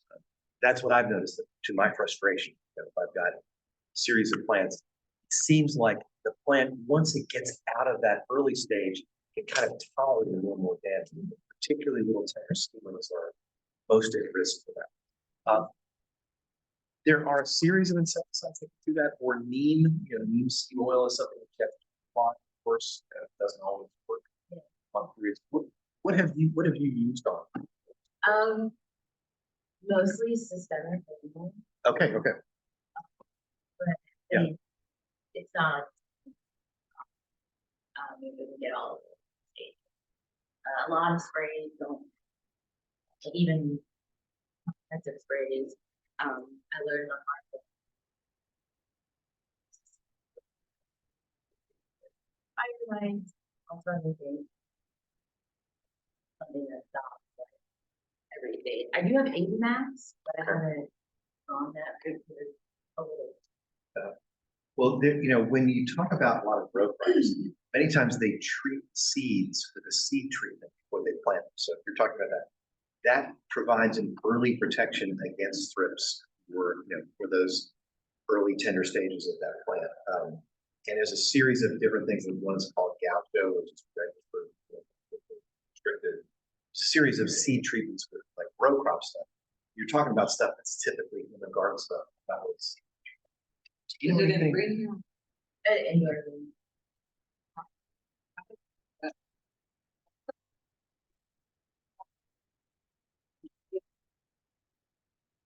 What you got, but using.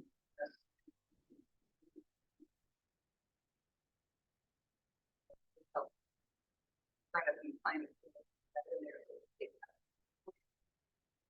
But then that's. What? It's not in there. I don't use systemic on the edible. Yeah, but So it's kind of, tough answer there. Okay, so Yeah, they do. And then I covered the plants and just sprayed and covered and tucked them in and hoped for the best. And it did work, but I should have done it again later in the season because I noticed them maybe 4 or 5 weeks ago again. Like I saw them in the spring and then I dealt with them and then I didn't see them until September. I saw them again in September.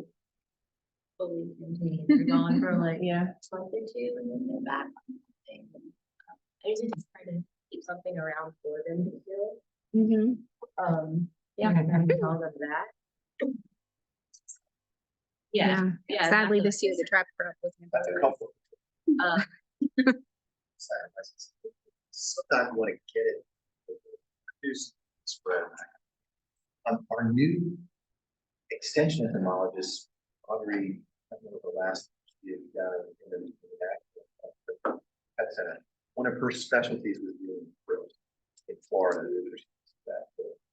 I don't have her contact, but I went to the website. But But anyway, she did some of that work. She may be able to trips. Her first name is Madri. I mean.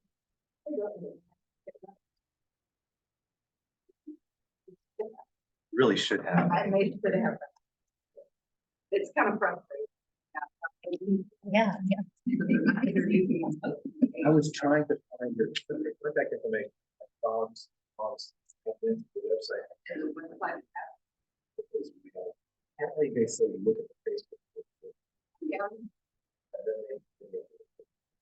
Anyway, so viruses themselves can be vectored by nematodes, mites, spider mites, can sometimes vector them, although they're not going systemic in their systems, but they can pass them on by walking, spreading them that way. Various sap and things like that. They say that if you use certain tobacco products, tobacco mosaic virus can last into tobacco, and that can get off your tomato plants or things like that. So washing your hands, having sanitation is a very. You had a question back there. Yeah, we usually got truck. So I, the whole step in my home, how do you use the truck without? It's a razor's edge that you're on with that. I've done some of that before back in my earlier days. I brought some insects in and all of a sudden it's a difficult thing and it depends on the crops and the sequence and phenology. So you have to be able to hit them quickly and sort of take them out before they can spread their But yeah, that is one method that is talked about a lot. Practice of that is not as easily done. Some folks at Rodale have done some of those sort of things at the experiment station. It's not an easy thing to do. Sometimes fungi also can vector viruses. So there's a series of different things. And so you get all kinds of different symptomatology with viruses. Some of them can be ring spots. You can see it in the back there, but basically the infestation may start here. These viruses kind of move outwards in the plant and basically take over the cells and reproduce inside of it. And so you may see sometimes rather sharp contrasting lines and ring-like patterns, ring spot types of patterns, viral infections, many different kinds of viral infections. There's also mosaicing of yellow and green splotches on plants, these viruses that have happened in the past. Let's see, here's mosaicing. So sometimes that looks like this, sometimes it forms the leaves in a mosaic pattern as well. But that's basically photosynthetic components. Basically, that's just making copies of viruses instead of copies of plants. Their genetic material. This is cucumber mosaic virus. And it can feed on a variety of different things. Here's some other viruses, oak leaf patterns. And you can see basically the infection kind of moves along a growing edge of that. Sometimes they're in green spots like this that kind of radiate outwards as the plant grows. They expand their leaves. So sometimes you get that. Sometimes you can get this kind of yellowing and mottled. Sometimes there's actually like some of the early tulip wars and crazy tulip things in college to find just the right virus tulip bulbs to make incredible streaks and lines that people would spend the equivalent of a mansion. So the Dutch had this crazy mania for tulips, 1600s, and it jacked this market way up, and they go, "Hey, wait a minute, they're just tulips," and then boom, crashed down. But so a virus was the most valuable, expensive tulips. So sometimes you have this kind of variegation pattern, but it can be debilitating and devastating to the plants too. So it's not just about, there's not necessarily beauty, there's some danger involved. So there are some infestations of viral particles, virus X that's causing trouble. So may have seen some of these sort of things there. Roses will produce a rosette, kind of crazy growth like this that miniaturizes and causes a weird witch's broom like a thing that they call it with these viruses. They can sometimes die within a years as affected by that. Part of that is it's in the teeny tiny microscopic light that gets in there and vectors that virus. Let's see, what does that look like? So there is some of the structures, and there's what it looks like magnified. They get in there and they can use these weird growths. You may see them on leaves, little pustule looking things. That's a mite inside that that's forced the plant to grow in a rather bizarre way. And it's doing that with the auspices of the virus. So it gets the food, it makes the plant produce food for it, kind of taking over its DNA. And sometimes that can really be, disfiguring, debilitating, damaging ornamental plants and things like that. But they're very, very tiny little things that can cause some of the spectrum. Here's some symptoms of rosette on plants. This is kind of fuzzy, extra growth. It's certainly not something that needs to sell for roses or things like this. That can be a problem. And here's where it starts out, and a few years later, just completely destroyed issues. So they're not going to replace that. And sometimes it has to do with the variety of rose that is maybe more susceptible than others to it. Other times, it could just be this thing that takes through and wipes it out. Knockout roses, exactly. They're particularly susceptible. So finding the resistant roses and those sort of things is really a good thing. Lots of times people still sell the knockout roses, but they have a short lifespan because of this particular issue.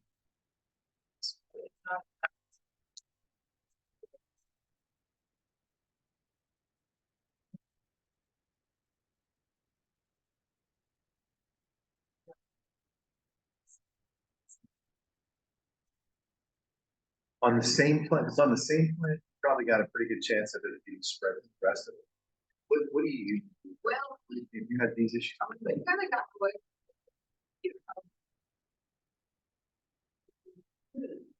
Throughout the season, and get rid of those, the dead blooms, dead heads, because that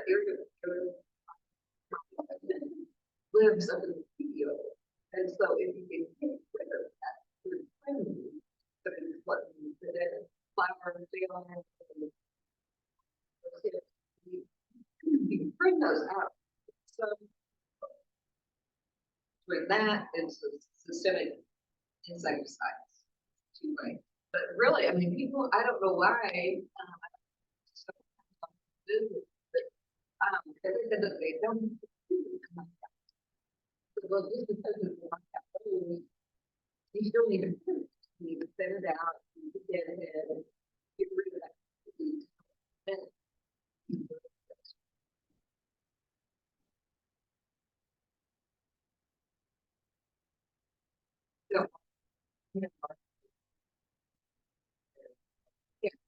Yeah, nothing takes care of itself. Usually there's something that will go after some plant or another. It's Our old disease is fed by chromium, so the chromium and like that. anytime you're doing that, it's really sanitizing because it just could have it on there, and then you're going to spread everything else. Means usually having some kind of bucket or something to dip it in and sterile. So there's some issues like that. So that's viral diseases. I mean, there's so many different ones. It's hard to spend the time for that. I do a whole component of that when I teach my plant pathology class. Leaf spot diseases can be different things. Many times leaf spotting can occur in a variety of ways. Many times it's fungi that pass around common leaf spots. Here's that. And basically what happens is you get an infestation that starts out in a given area where that fungus got in, and then it kind of starts to spread throughout spreads throughout the leaf, feeding on the rest of those plant cells as it's growing. Some of the species are different depending upon their reaction response. Fungal leaf spot on the kind of Bottinia plant Here's some bacteria. So bacteria can also cause these. A lot of times you're going to get bacteria where it's a lot wetter, you have more moisture, spilling and splashing and things like that. And so you can get these kind of weird, misshapen looking leaf spots. A lot of different kinds, and it's not always easy to tell immediately what they are.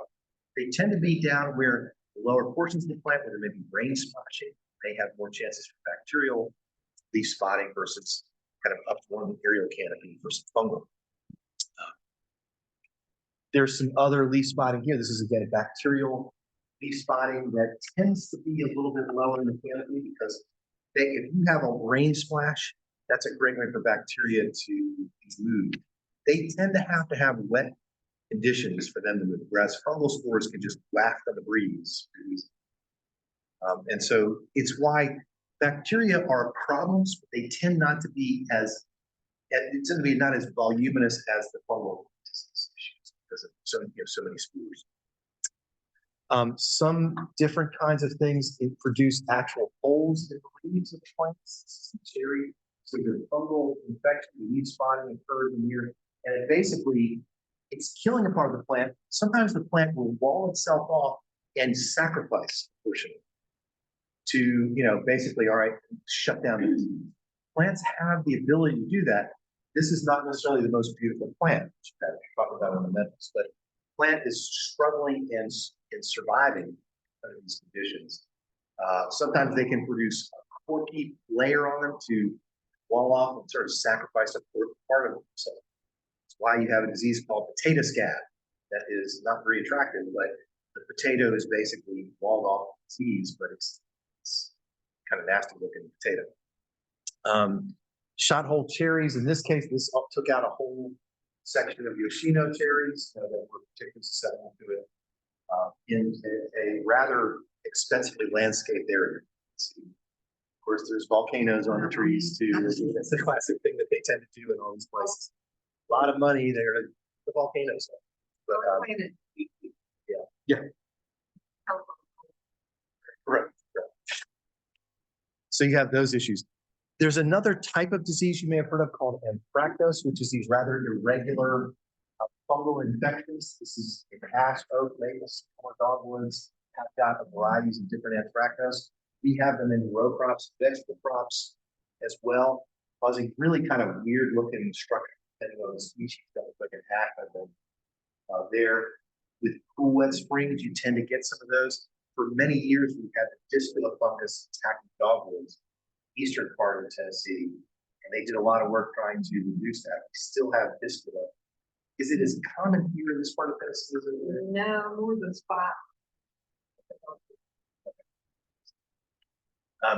So Cultural problem, the dogwoods that pass the street that is in redbud. So might not see a lot of redbud, but a lot of those have a hard time getting this year. Because unfortunately that.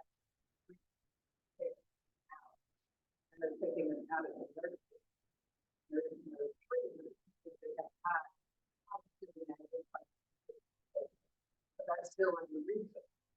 a lot of job security in plant pathology and entomology. Yes, there is. Not-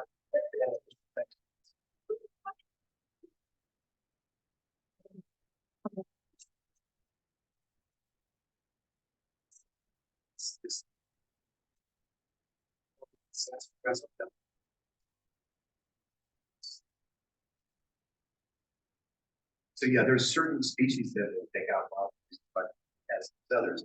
Now, sometimes you may have the most rich, typically succulent, gorgeous looking plant that may be more susceptible to certain diseases.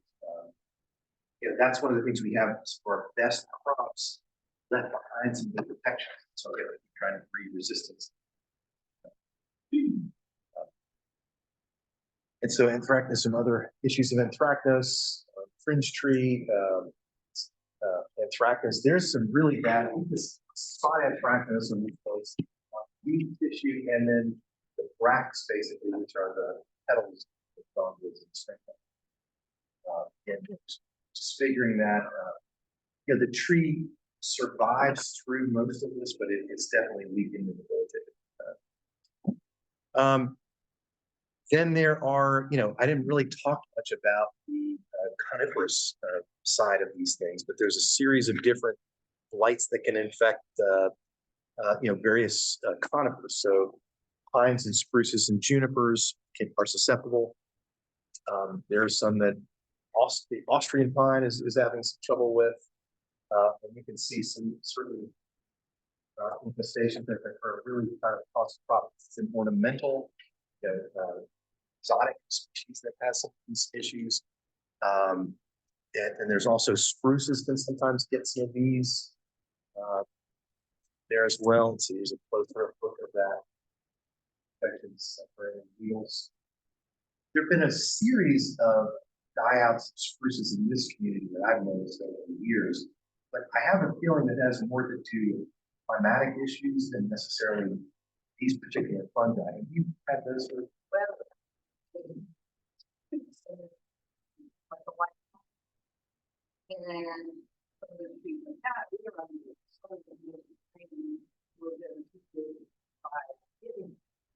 And then as a fun route situation, out any rain, and that puts them in the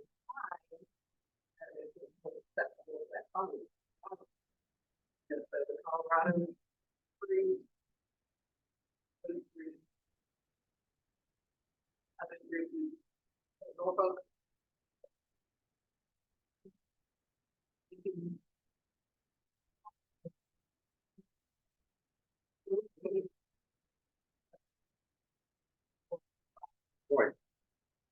This is a series of different.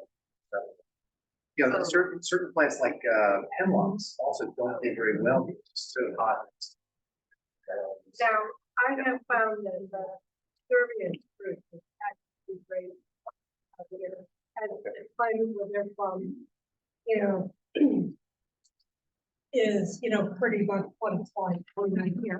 Serbian, and they also grow in most of these things from all, on top of a limestone sort of thing is they're similar to the Baldwin where they're at, and so I've been doing very well with that for the other special. So, And that's more the abiotic condition. Sometimes abiotic stressors can lead to a weakness of the defenses of the plant and more susceptibility to disease. Sometimes there's a continuum in that case, what they're able to withstand. But Serbian, again, surviving in Balkan, which tends to be warmer than say some of those northern climates, would be useful. So there's some that will attack those. Then there are canker diseases. Boy, this sounds great. I'm talking about smut and cankers and the incredible nasty comes. There's all certain types of black knot that can cause these awful looking structures. Some of them are going to cause cankers, sunken lesions and things like that, fungal canker diseases and things. It's really, sometimes it will girdle the entire portion of that stem and kill what's above it. Yeah, I put some little dog up here. I knew you weren't gonna read it.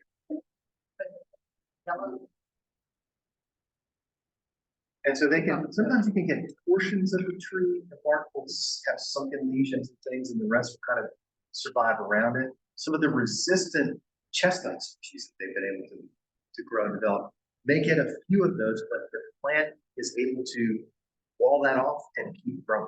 So there's at least some hope for some of these trees, but trees take a long time to grow. Chestnuts take a long time. Okay, let's see if I can. This is actually nuts. No, that would be. Oh no, that's an insect. Thing you're talking about is a gaudio gall or a gall that is a wasp that gets into the tree when it's first growing tender, lays its eggs, and the larva force the tree to grow in a truly nasty, gallish way. But,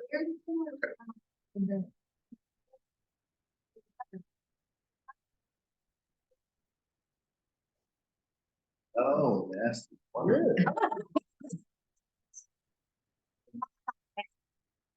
Yeah. these, certain trees, these are fruit trees, certain fruit trees will have black spots. You get all kinds of nasty gall looking structures. This is one of the past one around here, but it's on oleander, and it's a gall, a Pseudomonas syringae gall on there, which forms it. This one is a burl on a tree that I think was a fungal burl, but sometimes that could be a viral burl. Basically, they forced the tree to grow in an unusual pattern when it was a little younger, when it was a little more supple. And then it forms this kind of woody structure later. Galls are common on a lot of trees around here. When you get a fungal infection of some kind, or other, tree has survived. It's kind of, at least is feeding this, but also feeding the rest of the tree. Some of these things can be fully debilitating the tree. That's really pretty nasty. Really, I think you'd have to clean a lot of that off of that. Once it gets through that point, you're protected.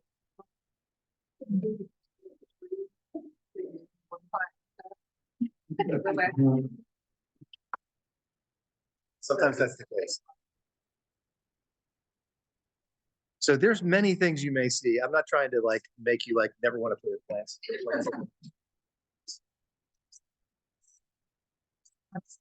Sometimes they can be localized. Some can be little bark. Rest of it is like struggling and fighting an infection. They have abilities to fight some of this stuff off. But it may not be the prettiest thing you're ever going to see. They also live in a house that. That's The taste, right. that might be correct.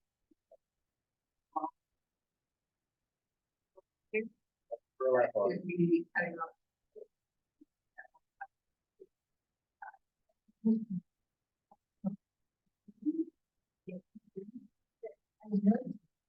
That was the same one that you pick them all up. That wouldn't be significant. Well, I mean, the bag will make it.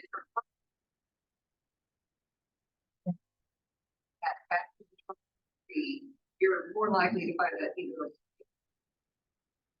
It might be using cancer. Could be. But it could be a fungal.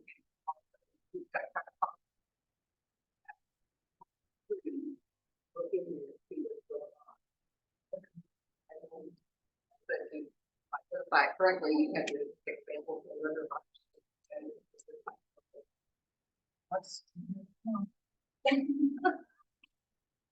So there's some others now. Oh, This yeah. one is a 1-year canker has moved to the main stem and it's killing the stuff above. That's definitely the above part of the tree. The canker has completely girdled the tree. So any of the vital nutrients going up are going to be problem with the sugars there. So anyway, that's going to be trouble. That's gonna be that. Then there's things that are bacterial like this, which is fire blight. This is one that destroyed the massive fruit industry of Delaware. We hear of Delaware peaches, but we hear of Georgia peaches. There's a massive fruit industry in Delaware, but a fire blight epidemic just mostly wiped it out. So they moved it further south, and that's where, obviously, South Carolina and Alabama major peach production areas. But fire blight can be a problem on apple trees and other crab apples and pears. You get other kinds of diseases. This is the sort of shepherd's foot death to that plant. You basically kills off portions above that part of the bacterium, and sometimes that's spread by insects carrying it on their feet. So it tends to be a problem in certain areas and orchards. They really have to do a lot of keep some of that off. I've already talked about galls. There are also leaf galls. So this is basically, they'll get in and take over and force the plant to grow in an unusual way. So it gets all the sugars and rich goodness, and the plant is trying to struggle to make. It's one description I've heard of that process. That's on azaleas. Peach is a major issue. That's a big leaf pearl that causes kind of strange look on the leaf structures there. Ascospores, again, a sexual reproducing organism, so it becomes resistant to things over time. So galls like that, then there's this thing called ground gall. Ground gall that I passed around. I passed a nice little cute one around on that oleander. This is a nasty looking one here. This is a fungus, Pseudomonas aeruginosa, that gets, or Agrobacterium fumifaciens. Agrobacterium fumifaciens is that looking structure that usually grows about the base of the soil in the plant, and it will cause this kind of great change the DNA of the plant to grow in the strange way. And then it basically has all this growth. It was that same Agrobacterium fumifaciens that they used as part of the early genetic transgenic transfer things with the simple bacterial high plasmid. Useful that sort of reproduction. But crown galls themselves are, this is a bacterial, fungal galls, sometimes viral galls. Some sort of. I pulled them up. I was gonna put them in my greenhouse and see if I could overwinter them, but they've got some sort of gall on them. In the air, the place that I pulled them out of, what should I do there next year? Just plant something resistant to that? Is it in the soil? I mean, like, is it a soilless mix or what kind of? It's in a raised bed, but it's been there. It was a hugelkultur bed. It's soil at this point. I had only filled it with mushroom compost and dead trees and stuff like I mean, there's a chance that you're gonna have some of that same bacteria around in that soil. that. Yeah, that was my question. Do I just plant something resistant to it next year, and Yeah. that's all I can do? Okay. It was eucalyptus. So ground galls are, one of the potential things that you may get into.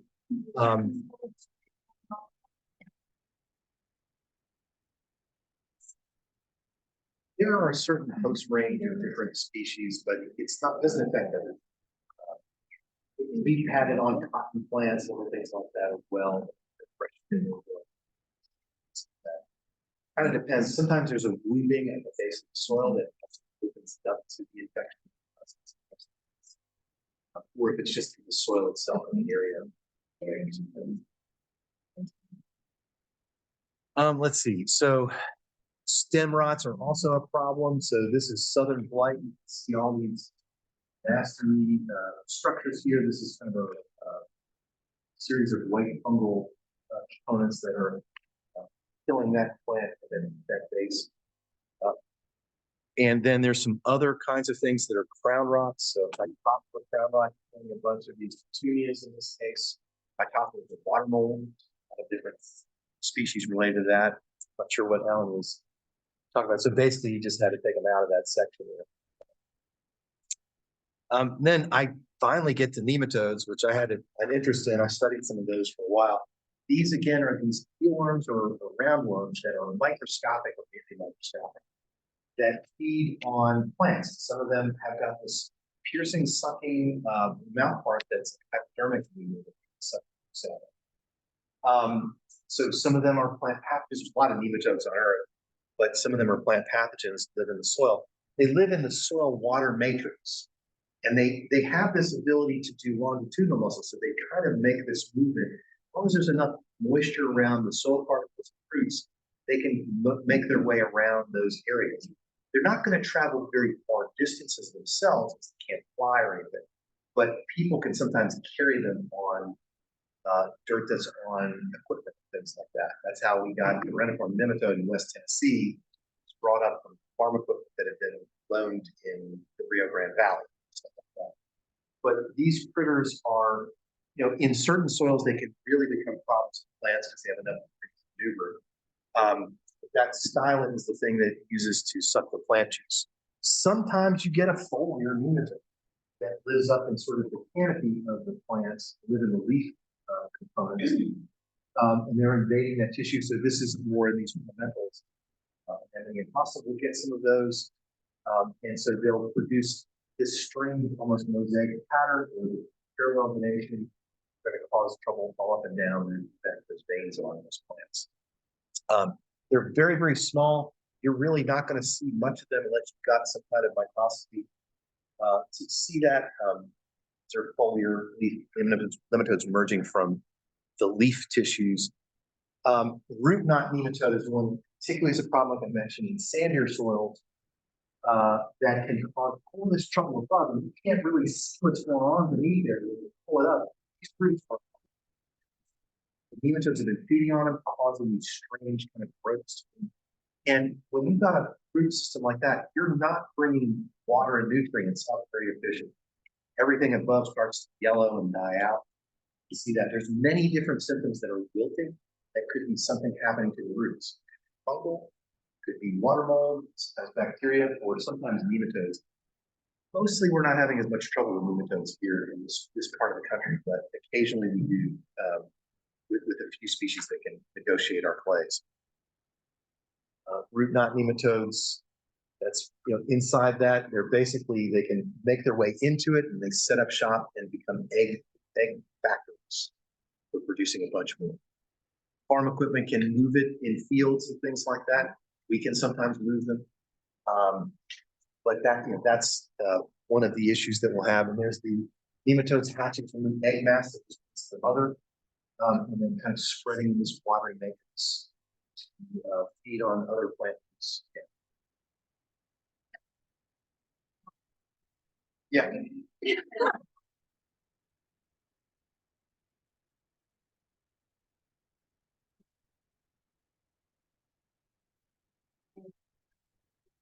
If you were a plant and you had them,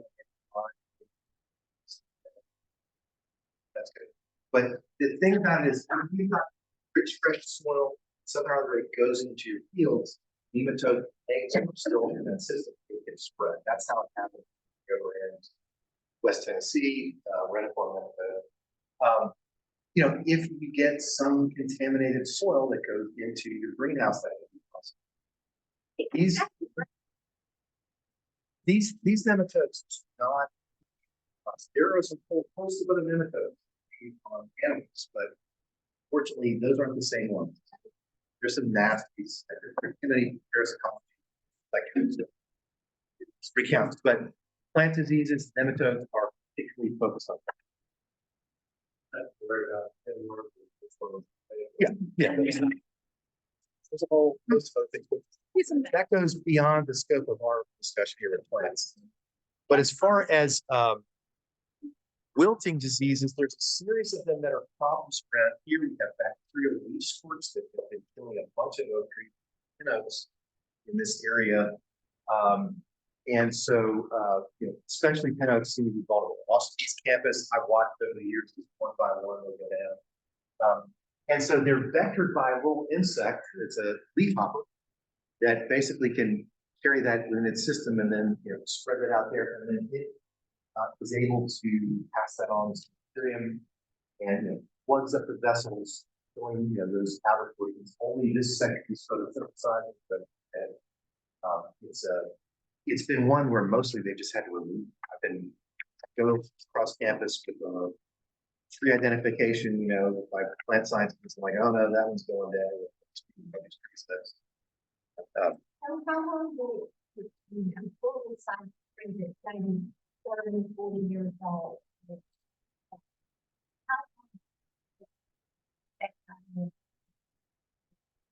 Not very long. You look crazy.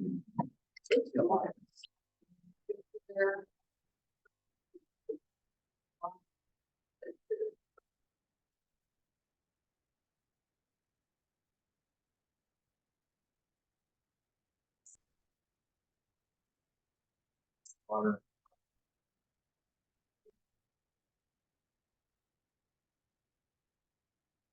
There's no free.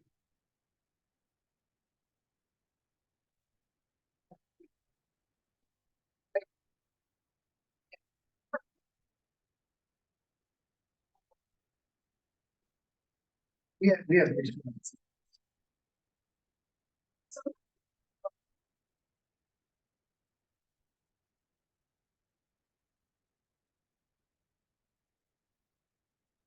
like you have a lot of around them, they don't get a lot of moisture. A lot of reasons.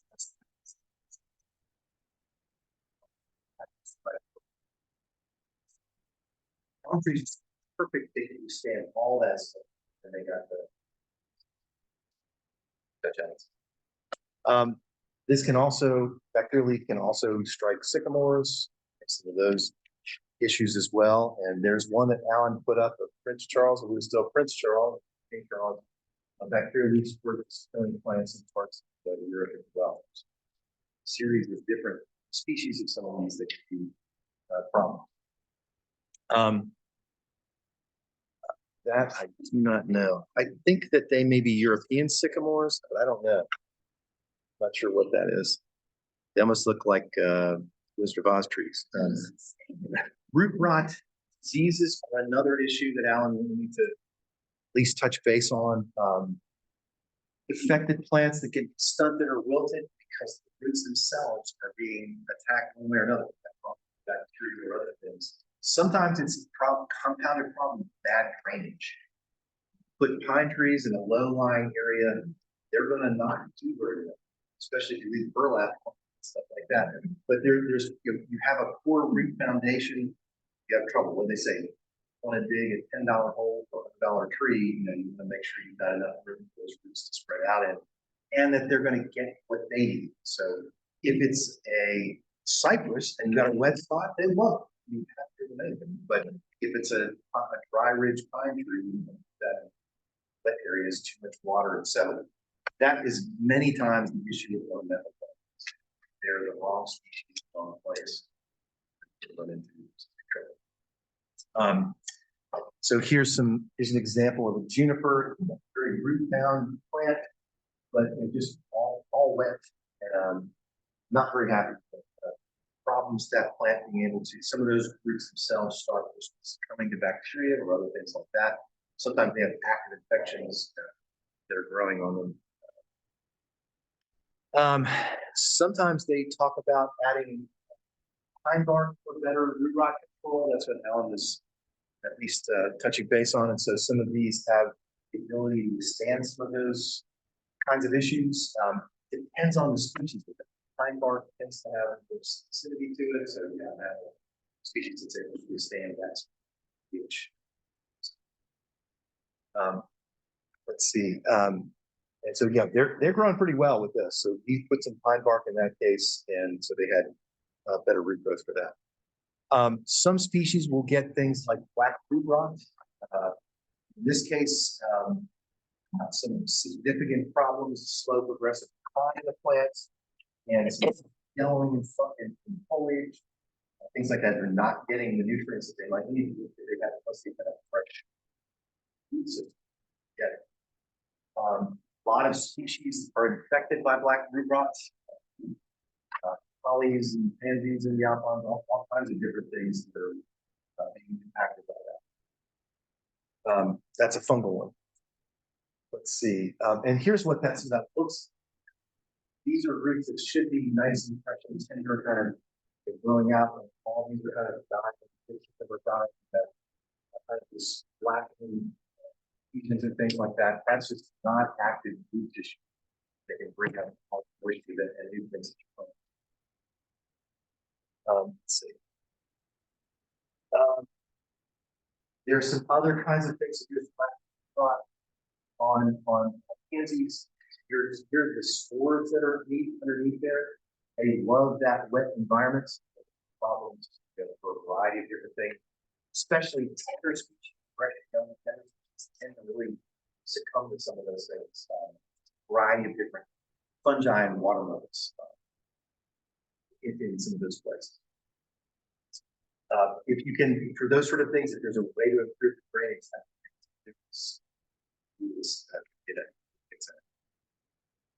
so that is the main set of scripted stuff that Alan had. One of the things that also I want to point your attention to is this soil plant and pest center that is down in Nashville at the Ellington Agriculture. This is a place where we send your soil specimens and things like that, where they do all the soil analysis. It's also a place where they've had the plant and pest center and a diagnostician. I think that they've got the diagnostician, but I don't even know. We used to send our specimens there.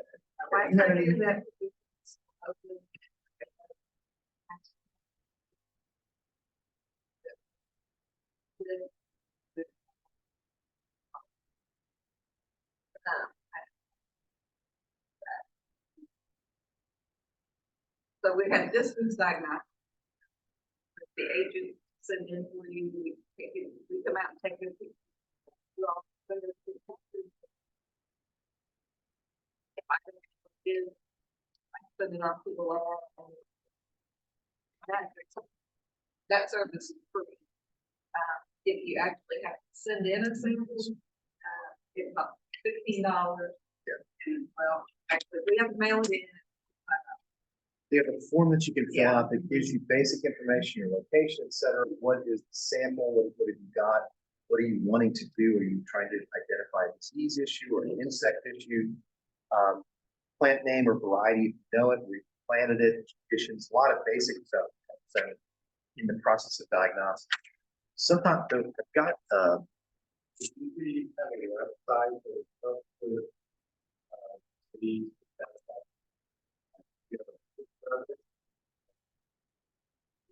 So much, I mean, when you go to that site, that is usually really, to either send, pay for your samples, you submit them online, or think that they have a resource. So I have. there are some university systems that have got a whole series of different pictures of different plant species plants. I don't know about UT. They used to have some things on turf. and Yeah, Things like that. now we have some publications, if you go to UT.com.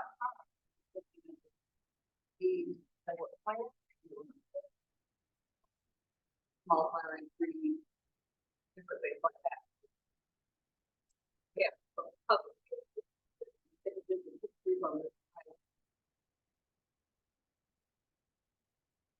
I think they want you to go to the county agent, be able to utilize the site and utilize.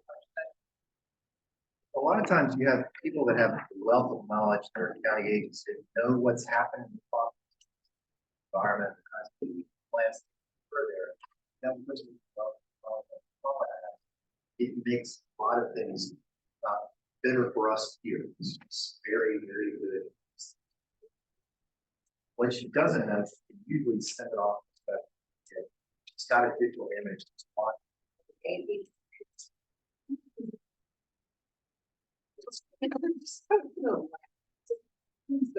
So many. Well, I'll take it to you. You just learn to do that. And now, if you all start. You're gonna start doing these things.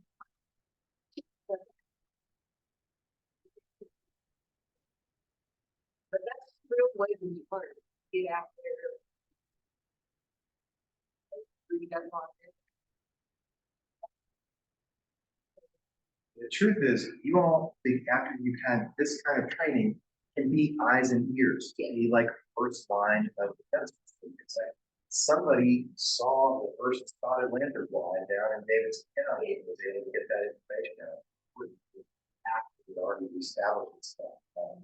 But those are like, there's been so much to talk about that up in the Northeast. Eventually it showed up here and now we got that issue. And eventually it will probably get here. Well, we probably will.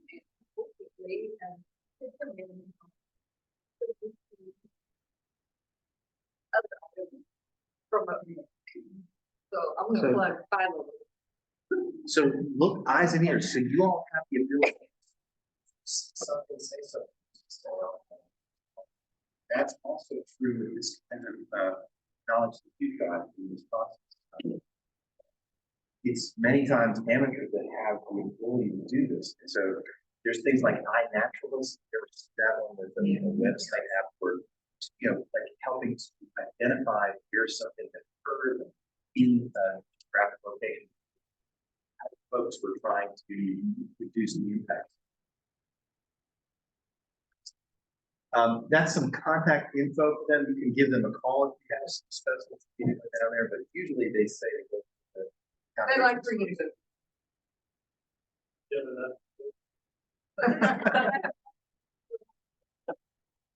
Not bored. Not bored. Never.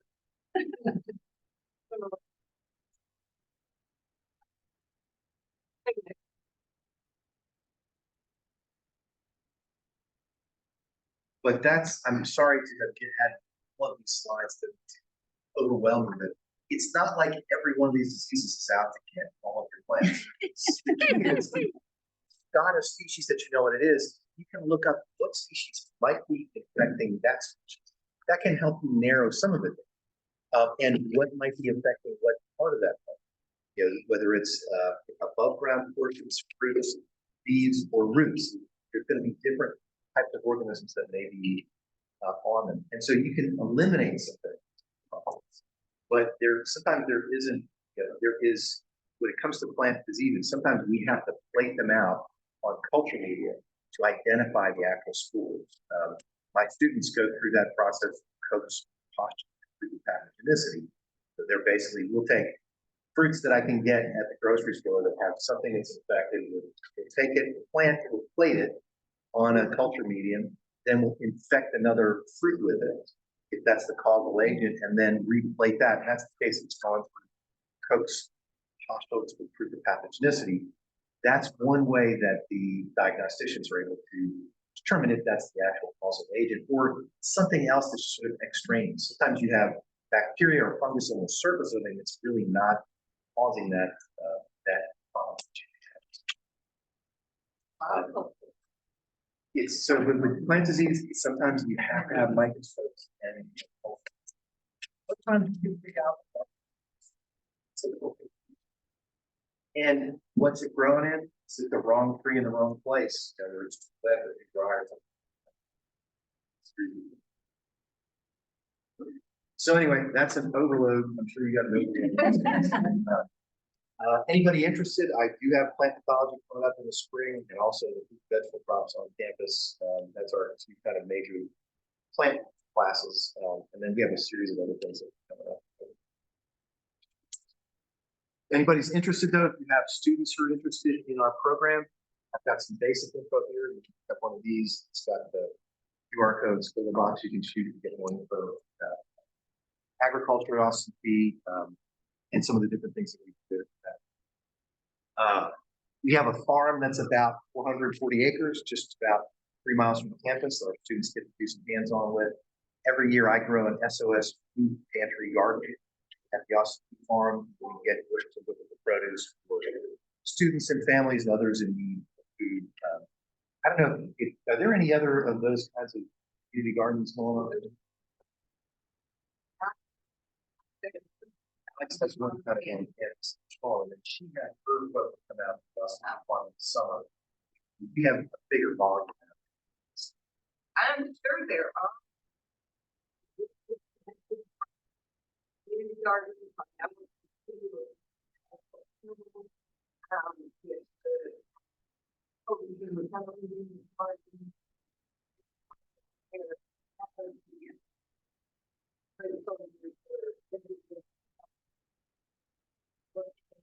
And so, and some of that goes to the,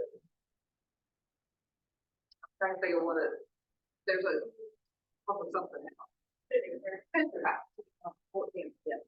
So part of the best, we go there, take them to the,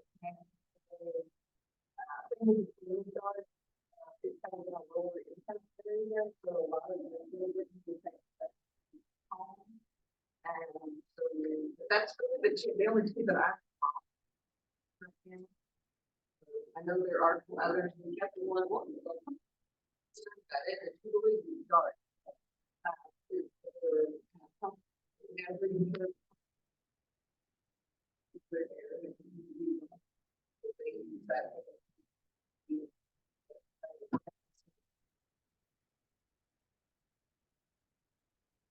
But we have a few.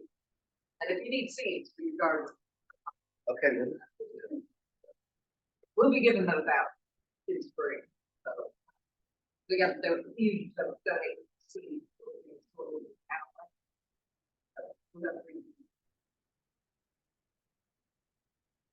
All right, so you have made it through the entire.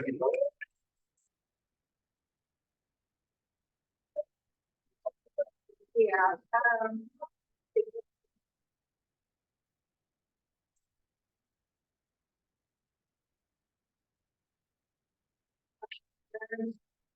After that, let's I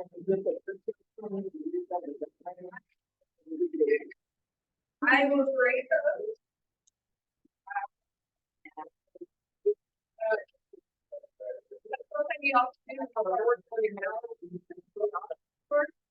Yes, we have the banquet, the banquet awards competition is going to be on December 11th.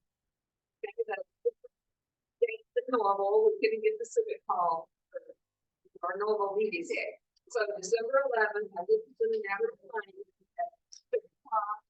We will start the meeting and we do, consider and bank the different programs. The big providers for me, we have 13 p.m. and they used to do the roll, and everybody put and so, we'll be giving an email about that, so it was free. Your test score, I think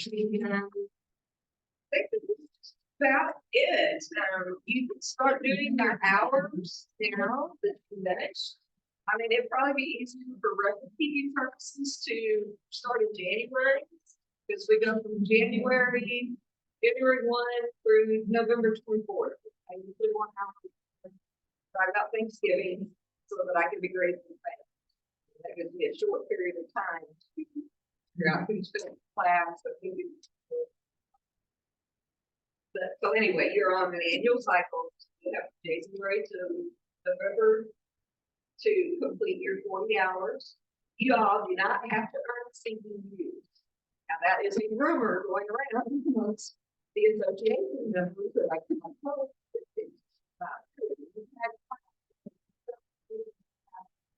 You don't have to earn anything you do. You just have to do 40 hours. Okay. And you keep your own records, just get you a notebook. I will send out the instructions on how to set up your online database. We will go to that in the class.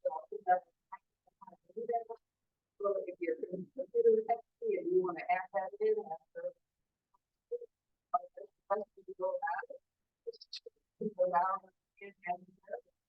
people will just take a notebook and write down, and don't forget on your phone or your phone or to a volunteer project. At time, okay, so if it takes you 30 minutes to drive to post your remote. So you can start.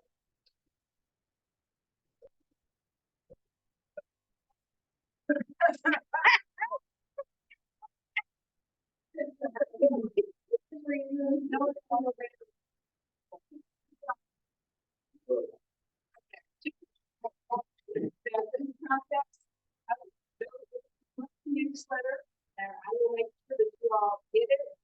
I had given them your emails. I don't think you all. So we'll have to make sure that you get that list. I'll get you their website. We do have a Facebook page that is a group page, and that is just for interns and certified master gardeners. It's a private group. And then we have a public facing page that some of you may have already seen, that I put out general information. You have to join the group. So I'm gonna have to follow that. So December 11th, keep that in mind. 6 o'clock, we will have everybody. Well, it will be at the civic hall, which is kind of down at the library. Usually we recommend you part of the Boston side.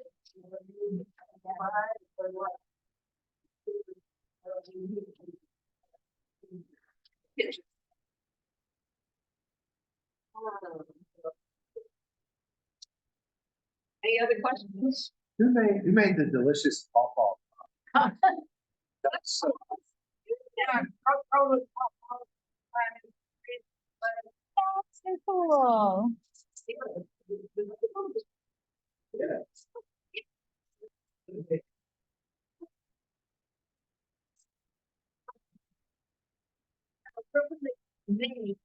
I thank you, Rosie, for everybody.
You all are eyes and ears.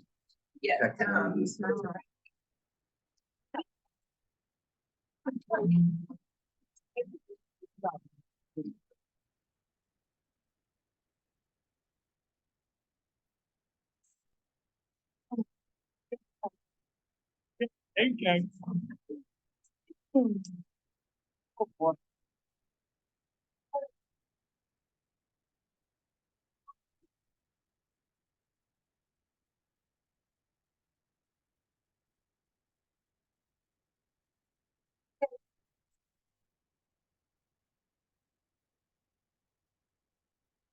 Yeah.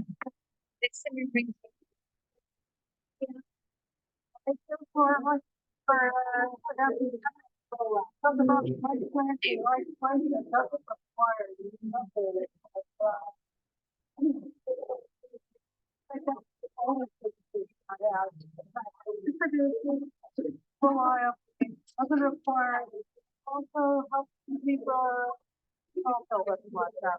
Yeah.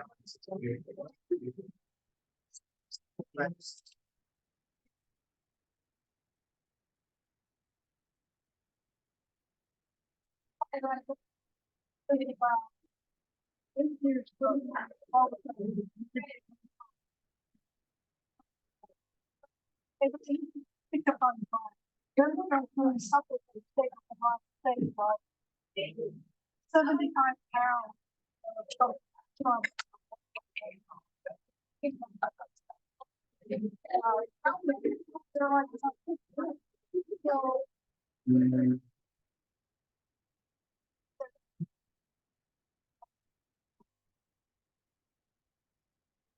Oh.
And my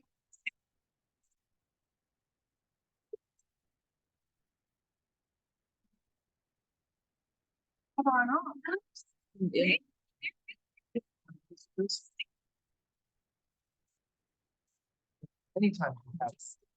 this I'll be sending out an email about the banquet.